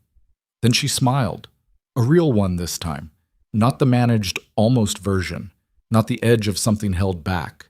Just a smile, unguarded and direct, and it changed her face the way a window changes a room. It was the first time he'd seen her do that. He went back to the site plan on the table and did not make anything of it, and she went back to her documents, and the moment folded itself into the ordinary progress of the afternoon. But he thought about it on the drive home. The unguarded smile, the folder she'd kept as a kid, the way the real version of her surfaced increasingly, in small increments, like something working its way toward light from underground, not rushed, not performed, just gradually and honestly present. He thought about what it cost her, probably, to have built everything she'd built while being the person underneath all of it at the same time. The gap between the public-facing Isabella Hart, CEO, and the woman who had sat alone in a corner at a charity gala because that was still, apparently, her natural position in a room full of people who were supposed to be her peers. He thought about Claire's words again. Good at evaluating people, bad at having them close. He didn't know what to do with any of it any more than he had in December, but the shape of it was clearer now. Less theoretical, more immediate, more human-sized. She was not an idea of a person. She was a person, specific and flawed and working on something larger than herself, who had learned a long time ago that the only safe thing was to be the one who needed nothing. He picked up Lily, who informed him that she had learned about load-bearing walls in school today in a completely different context than the spiderweb conversation, and considered this a meaningful coincidence. It's not a coincidence, Daniel said. I know, Lily said. That's why it's meaningful. They went home and made dinner. Actual dinner, the kind where someone cooked, where he stood at the stove and Lily sat on the counter, and they talked about load-bearing walls and spider webs and the structural logic of things that hold, and the apartment was warm, and the city went on outside the window, and Daniel understood, with the quiet clarity of someone who had been paying attention, that the shape of his life had changed. Not dramatically. Not all at once. Just in the way that real things change. Slowly, without announcement, and completely. March came in quieter than January had, the way late winter sometimes does. Not a dramatic thaw, but a slow and incremental loosening. The cold losing its edge degree by degree, the light returning in the mornings a few minutes earlier each day. Until one Thursday. Daniel noticed he could see clearly at 6:30 without turning on the kitchen light, and understood that the worst of it was behind them. The first building on Kellard Avenue was 2 weeks from completion. Not finished. There were punch list items. There were always punch list items. The small, accumulating catalog of unresolved details that defined the final weeks of any restoration project. But the structural work was done. The electrical and plumbing passed inspection. The walls were painted. The floors refinished. The windows restored. The 8 units in Building 1 were habitable. They were more than habitable. They were good. Daniel walked the building alone on a Tuesday morning before anyone else arrived, with a clipboard and a pencil and the methodical attention of someone doing a final accounting. He started in the basement and worked up, floor by floor, unit by unit, checking everything against the punch list, but also just looking. The way he always looked at finished work, not as an inspector, but as someone who needed to understand whether the thing was honest. The floors were the original hardwood, sanded back and refinished in a way that preserved the variation in the grain rather than obscuring it under a uniform layer of product. The walls were a warm neutral that wasn't trying to be anything except a good background for someone's life. The kitchen fixtures were new, but proportioned to the space, not oversized and performative the way renovation for sale kitchens often were. The windows, the original wood frames, rebuilt and fitted with storm windows on the exterior, let in the March morning light in the specific way that old windows did, slightly irregular, slightly imperfect, better for it. On the ground floor, in Unit 1, he crouched at the baseboard near the front wall and looked at the handprint in the plaster. It was still there. He had made sure of it, had personally supervised the painting of that section, had stood there while the crew applied the paint and made certain they worked around it, 2 thin coats over the existing surface without filling the shallow impression.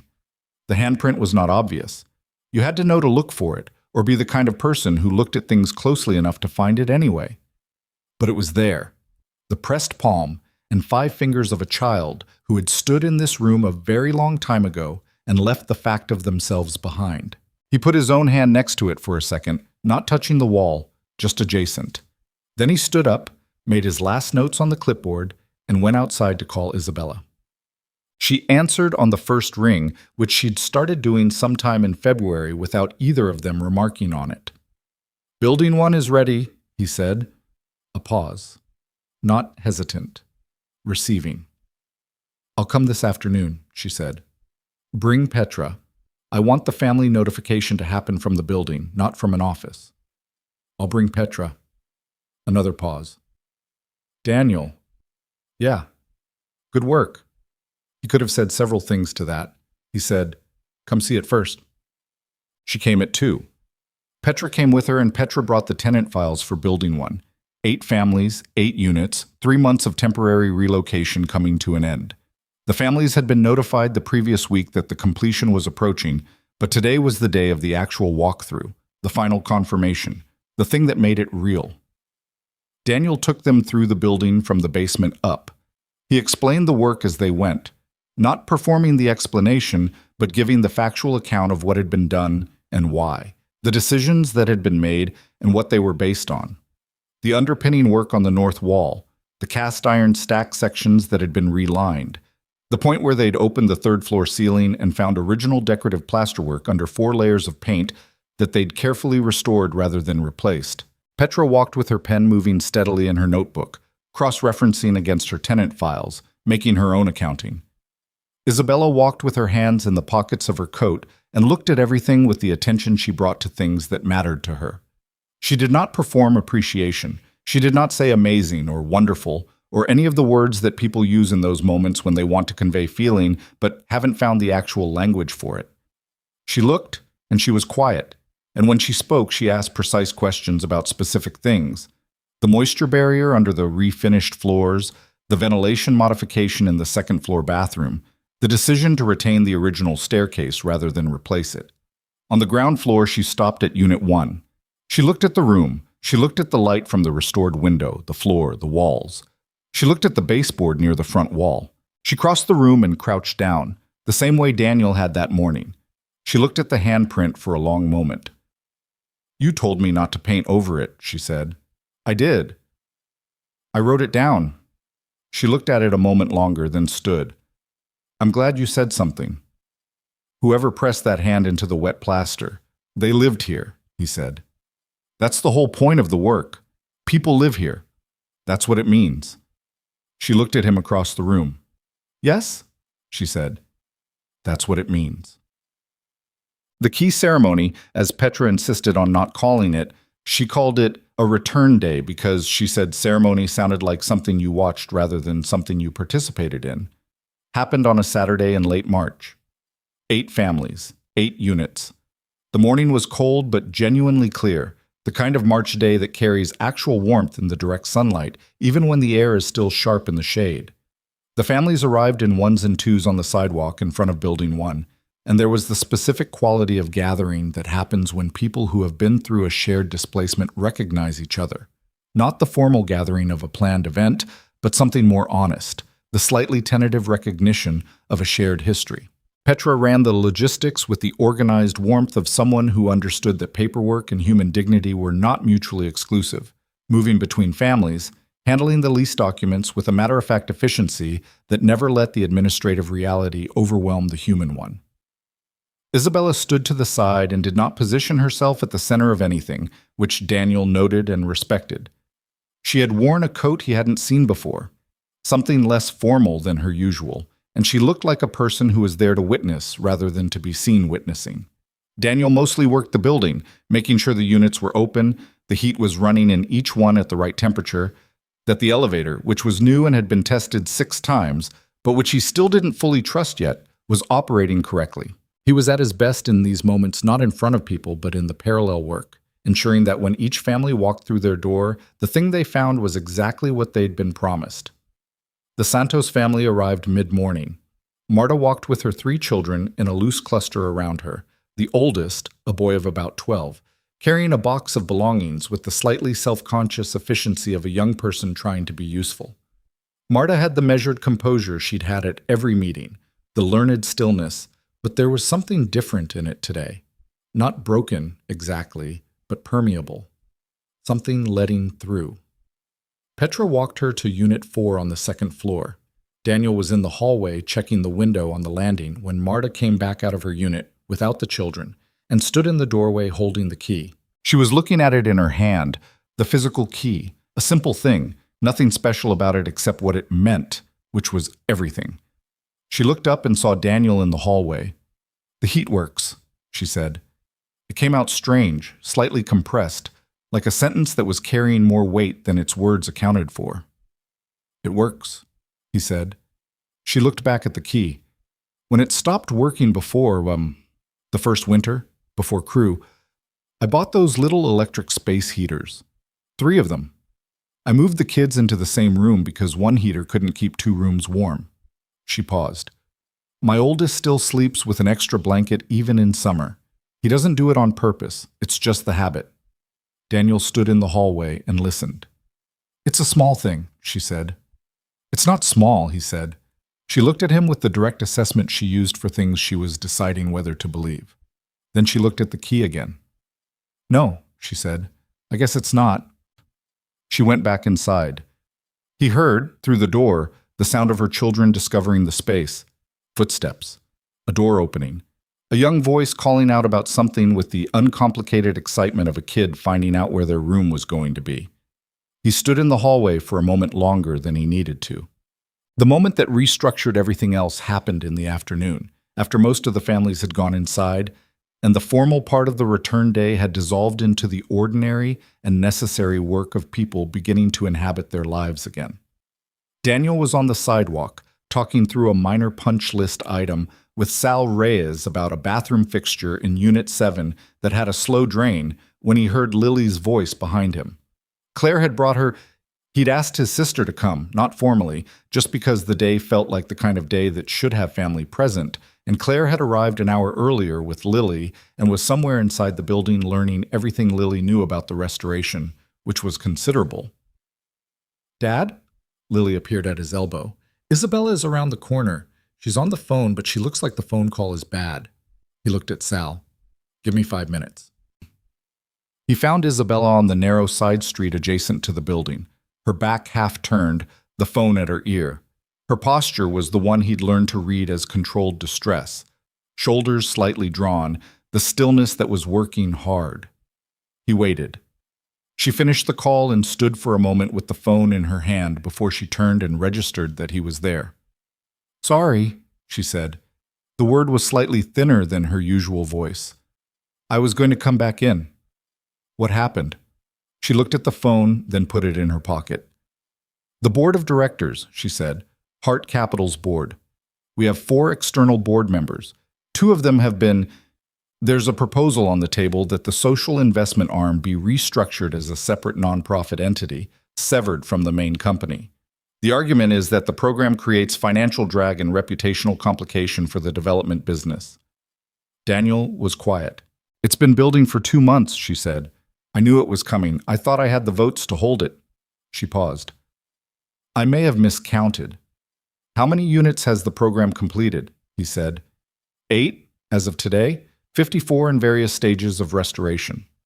And the board wants to cut it. They want to separate it, which in practice means cutting its capital access, which means slowing it to a fraction of its current scope, which means the 54 families in process. She stopped, pressed her mouth together briefly. The families in process would be fine. We'd honor those commitments. But the next cohort, the next 63 families on the list, that timeline becomes indefinite. The side street was quiet in the way that side streets near activity are quiet. Muffled, the sounds of the main street present but buffered. Somewhere above them, a window opened in one of the newly restored units, and a child's voice carried down, something indistinct and unbothered. "When's the vote?" he said.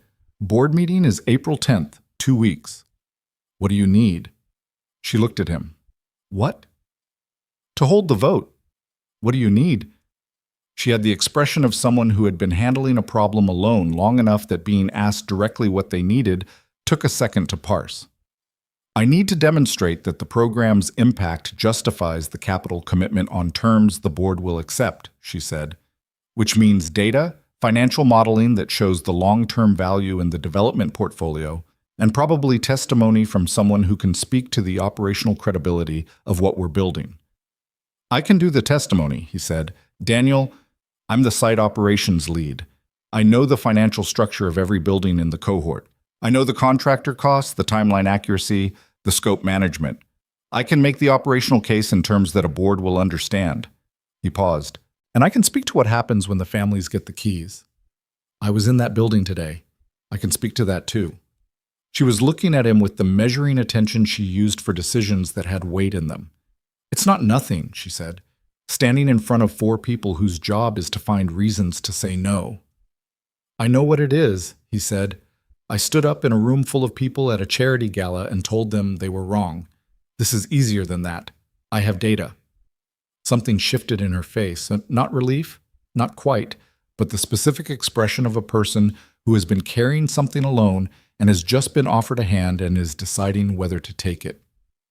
"You'd need a week to prepare," she said. "I can do it in less." "No," she said. "Do it right." "A week." He nodded. She was quiet for a moment, and then, "I don't ask for help easily. I know. It's not that I don't trust people. It's that I've built most of this alone, and the habit is Isabella." He said her name simply. "I know. You don't have to explain the shape of how you got here. I already understand it." She looked at him for a long moment on that side street, the cold March air, the sound of a child's voice from an open window above them. "Thank you," she said. It was not the professional thank you she'd used in the early weeks. It was the other kind, the one that cost something to say. "Come back inside," he said. "Lily will want to show you what she found on the 3rd floor. She's been holding it for an hour." The corner of her mouth moved. The real smile, not the almost version.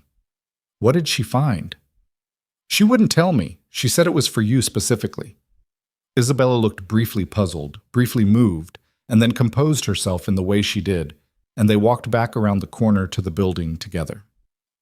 Lily had found, on the 3rd floor of Building 1, in the far corner of the unit at the end of the hall, a small door built into the wall at baseboard height, the kind of door that used to house the building's original steam heat controls, now non-functional, its purpose long superseded. The door was about 18 inches square, with a small brass latch, and behind it was a hollow space about 2 feet deep that some previous resident had, at some indeterminate point in the building's history, used as a small private storage space, lining it with a piece of floral wallpaper, pale blue, a repeated pattern of small birds, that had been there long enough to have become part of the wall.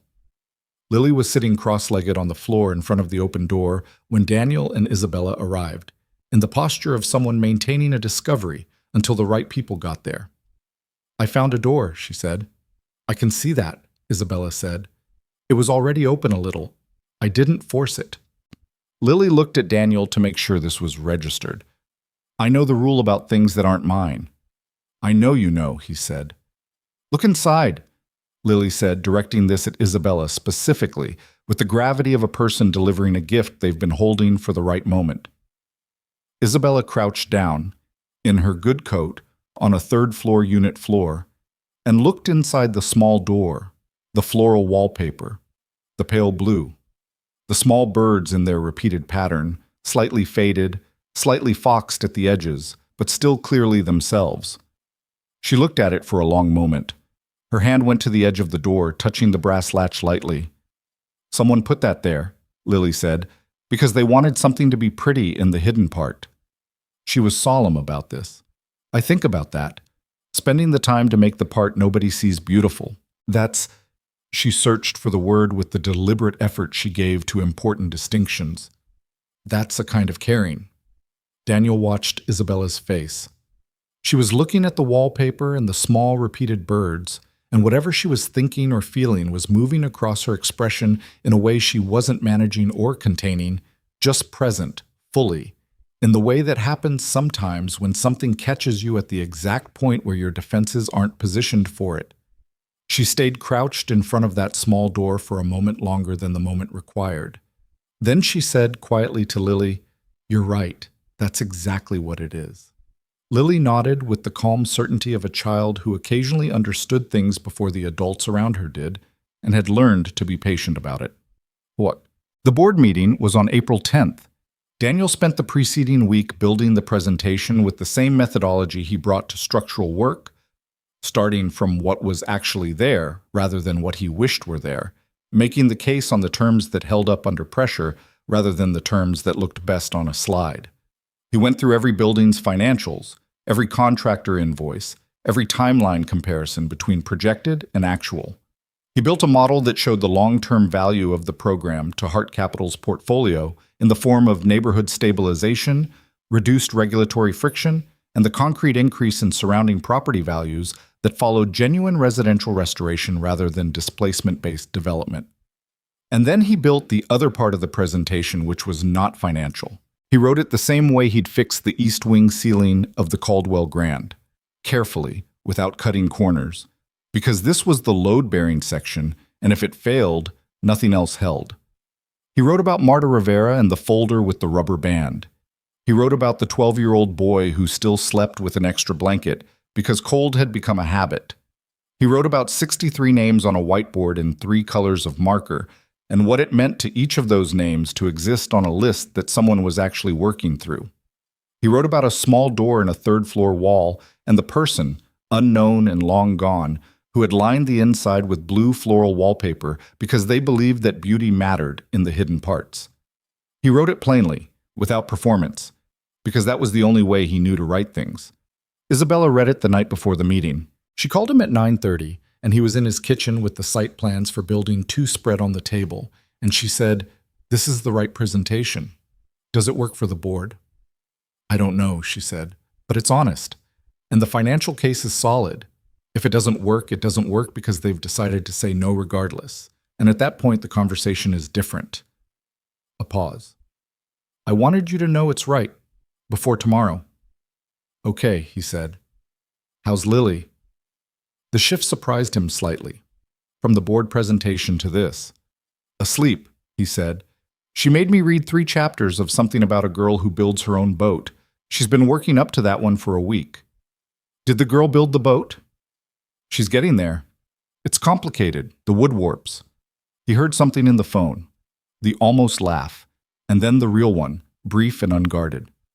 "Good," Isabella said. "The best boats are complicated." He didn't say what he thought about that, which was that it was true of more than boats. "Get some sleep," he said. "Tomorrow's a long day." "I will." A pause, the kind that had something in it. "Daniel." "Yeah." "I'm glad you sat down at that table." He was quiet for a moment in his kitchen, the site plans spread around him, the city outside the window, the ordinary sounds of his particular life. "So am I," he said. The board meeting lasted 3 hours and 40 minutes, which was longer than scheduled and shorter than it could have been. Daniel presented for 22 minutes and took questions for another 30. The questions were the kind designed to find structural weakness. 2 of the 4 external board members had made their positions clear before anyone entered the room, and they asked from that position, not from genuine inquiry. He answered everything directly, without hedging, with the numbers and with the names. The vote was 3-2 in favor of maintaining the social investment arm as an integrated division of Hart Capital, not a landslide, not a comfortable margin. A single vote, cast by a board member named Eleanor Marsh, who had said almost nothing during the meeting and who looked, when she voted, like someone who had been thinking about it from before the meeting started and had simply finished thinking. Daniel found out the result in the hallway outside the boardroom because Isabella texted him 2 words. We held. He read it standing in the hallway of the Hart Capital offices on a Tuesday afternoon in April and felt something settle in his chest. Not triumph, nothing that loud. More like the feeling of a repair that holds. The quiet confirmation that the work was sound. He texted back, good. She texted, is that all you've got? He considered this. Good. And I'm relieved. And the Building 2 punch list has 17 items left. Let's get back to work. A pause. Then, the 17 items will be there tomorrow. Come have dinner with Lily and me tonight. I learned to cook one thing. I want to test it on humans. He read that twice. He typed, you said you didn't cook. I said I didn't cook. I've been practicing for 3 weeks. There's a difference. What is it? Pasta. I found a recipe and made it 6 times until I stopped ruining it.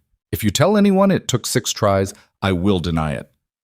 He stood in the hallway outside the Hart Capital boardroom on the afternoon of a narrow and important victory and laughed, genuinely, the real kind, not carefully, and typed back, we'll be there at Shep Chum. Quote, that evening in Isabella's apartment, which was large and quiet and had the specific quality of a space that had been chosen carefully and inhabited carefully, but not yet inhabited warmly, not yet. Lily sat at the kitchen counter and monitored the pasta preparation with the focused attention she gave to things she considered important, offering periodic observations that were, in Isabella's assessment, approximately 60% helpful and 40% additional pressure. You're not going to stir it enough, Lily said. I know the recipe, Isabella said. The recipe says stir it. You've been staring at it. I'm watching it. That's different from stirring. Daniel, from the other side of the kitchen island, said nothing and kept his expression neutral, which was the correct decision. The pasta was good. Not perfect, slightly oversalted, which Isabella acknowledged without being asked, and the sauce had reduced a little further than intended, giving it a texture that was thicker than the reference. But it was good. It was genuinely, honestly good, and it tasted like something a person had made because they wanted to make it, which is different from food that is technically correct. Lily ate 2 servings and declared it acceptable, which from Lily was a strong endorsement. After dinner, Lily fell asleep on Isabella's couch under a blanket she had located in a closet with the domestic radar children developed for soft things in unfamiliar spaces. And Daniel sat at the kitchen table with Isabella, and they talked for a long time about things that were not the board meeting and not the buildings, about his sister Claire and the middle school students who exhausted her and occasionally restored her faith in people, about Isabella's brother in Portland who made chairs and called on Sunday evenings, about the neighborhood where Daniel had grown up and the neighborhood where Isabella had grown up, and the specific knowledge of a city that you only get from having moved through it at ground level without a car. At some point he said, the 6 times you made the pasta. She looked at him. I told you not to. I'm not mocking it. I'm asking why. She was quiet for a moment, turning her water glass. Because the first 5 times it wasn't right, she said, and I didn't want to bring you something that wasn't right. He held her gaze. The kitchen light was warm, the city outside the window doing what cities did at night, the small, even sounds of Lily breathing on the couch, carrying from the other room. Isabella, he said. Yes? You know this is... He searched for the right word, the honest one, not the one that performed the feeling, but the one that actually was it. This is something. What's happened? Between us. You know that. She looked at him for a long moment with the full attention she gave to things she was thinking about seriously. I know, she said. And that's something you want. She was quiet long enough that he thought she was going to deflect, to manage the moment back to something safer. But she didn't. I've spent a long time, she said, being very good at not wanting things I didn't think I was going to get. She said it evenly, without self-pity, just as a fact about a pattern she had developed and was now naming. And I don't know how to do this easily. I should tell you that. I'm not easy to know. I don't know how to need things without it feeling like a liability. I work too much. I default to solitude. And I made pasta 6 times in my own kitchen alone before I was willing to serve it to another person because somewhere in me that felt safer than getting it wrong in front of you. She looked at him. That's the honest version. I know, he said. That's why I asked for it. You're patient, she said. Unusually patient. I've been a single parent for 7 years, he said. You learn what patience actually means versus what you thought it meant. Something in her face moved. Not the almost smile, not the managed version. The real one, quieter than the others, more interior. Your daughter is the best argument for patience I've ever encountered, she said. I'll tell her you said so. She'll be insufferable about it. Isabella laughed, full and real, not held back, not halfway. And it changed the room the way it always changed the room when she did it. The quality of the air shifting, the space becoming something warmer and more honest than it had been the moment before. They sat at the kitchen table for another hour in the easy way of people who have stopped performing comfort for each other and arrived at the actual thing. They didn't resolve the shape of what they were to each other that night, didn't put a name on it or a plan around it, because the honest version of a beginning doesn't come with a plan. It comes with the gradual and specific evidence that another person is becoming part of the structure of your life, load-bearing, quietly, without announcement. 2 months later, on a warm Saturday in June, the first family in the second cohort received the keys to their restored home. The Okafor family, Chikum, a grandmother, her daughter, and 3 grandchildren between the ages of 4 and 11, stood on the sidewalk in front of Building 3 on Kellard Court in the morning light, and Petra walked them through the lease paperwork on a folding table set up on the sidewalk because the grandmother had said she wanted to sign in the open air, which Petra had accommodated without question. Daniel stood to one side of the small gathering. Isabella stood beside him, close enough that their arms nearly touched, in the easy way of 2 people who have stopped maintaining formal distance and not yet decided what to call the thing that replaced it. Lily was on his other side, holding a small bunch of flowers she had insisted on bringing, yellow ones, from the corner store near their apartment, because she had decided that a family receiving a home deserved flowers and had been firm about this in a way that had not invited argument. The grandmother signed the lease with a slow and deliberate hand. Her daughter held the youngest grandchild against her hip.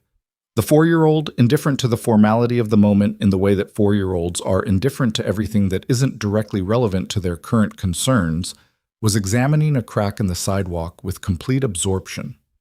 Petra handed over the key. The grandmother held it for a moment in both hands, the way you hold something you have waited a long time for. Not tightly, just present, just aware of the weight of the small physical thing and what it contained. She looked up. Her gaze moved across Petra, across Daniel, across Isabella, and settled on Lily, who was holding her yellow flowers and watching with the solemn attention she reserved for things she understood were important. Thank you, the grandmother said, and it was addressed to all of them, and none of them specifically, directed at the general fact of the thing that had been done, the work and the keeping of the promise. Lily held out the flowers.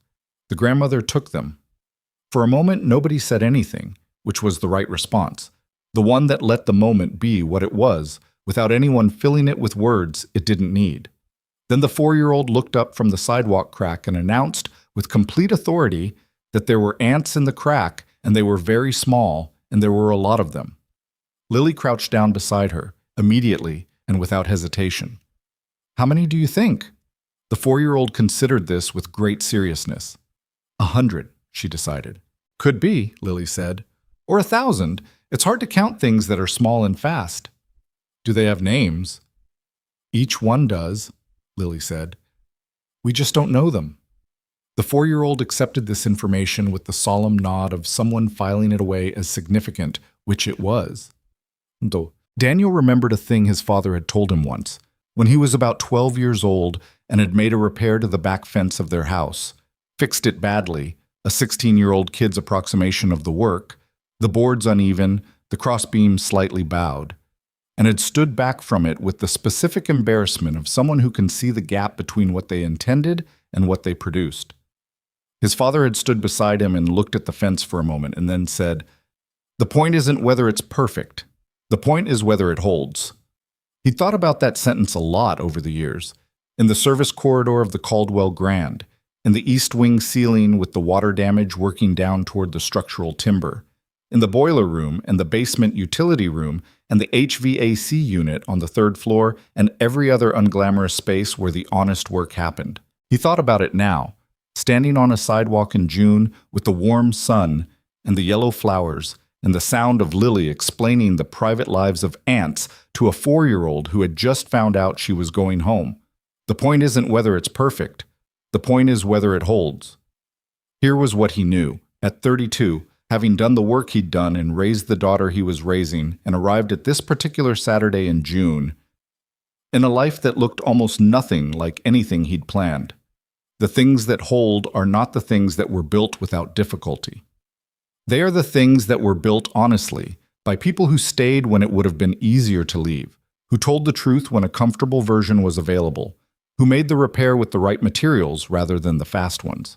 The things that hold are the things where someone decided that the hidden part was worth making beautiful too.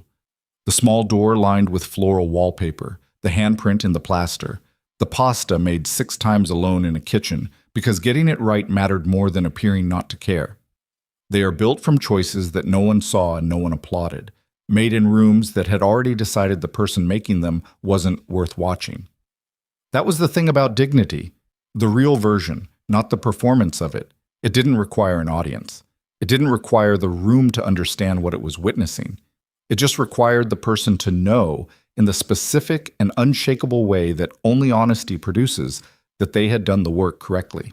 The rest, the key in a grandmother's hands, the flowers received, the child counting ants, the woman standing close enough that her arm nearly touched his in the warm June light, the rest was just what happened when the work held. Isabella leaned slightly toward him, not looking at him, watching the family on the sidewalk with the same attention she gave to things that mattered.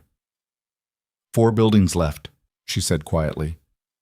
4 buildings left, he confirmed, and 63 more names after that. We'll get to them, he said. She nodded. She believed him. That was not a small thing. Her belief was not casually given, and he understood the weight of it, and he did not take it lightly. Lily stood up from the sidewalk where she'd been counting ants with the 4-year-old and came to stand beside them, brushing her knees off with the business-like air of someone whose work is complete. She looked at the family going inside their building. She looked at Daniel. She looked at Isabella. She didn't say anything.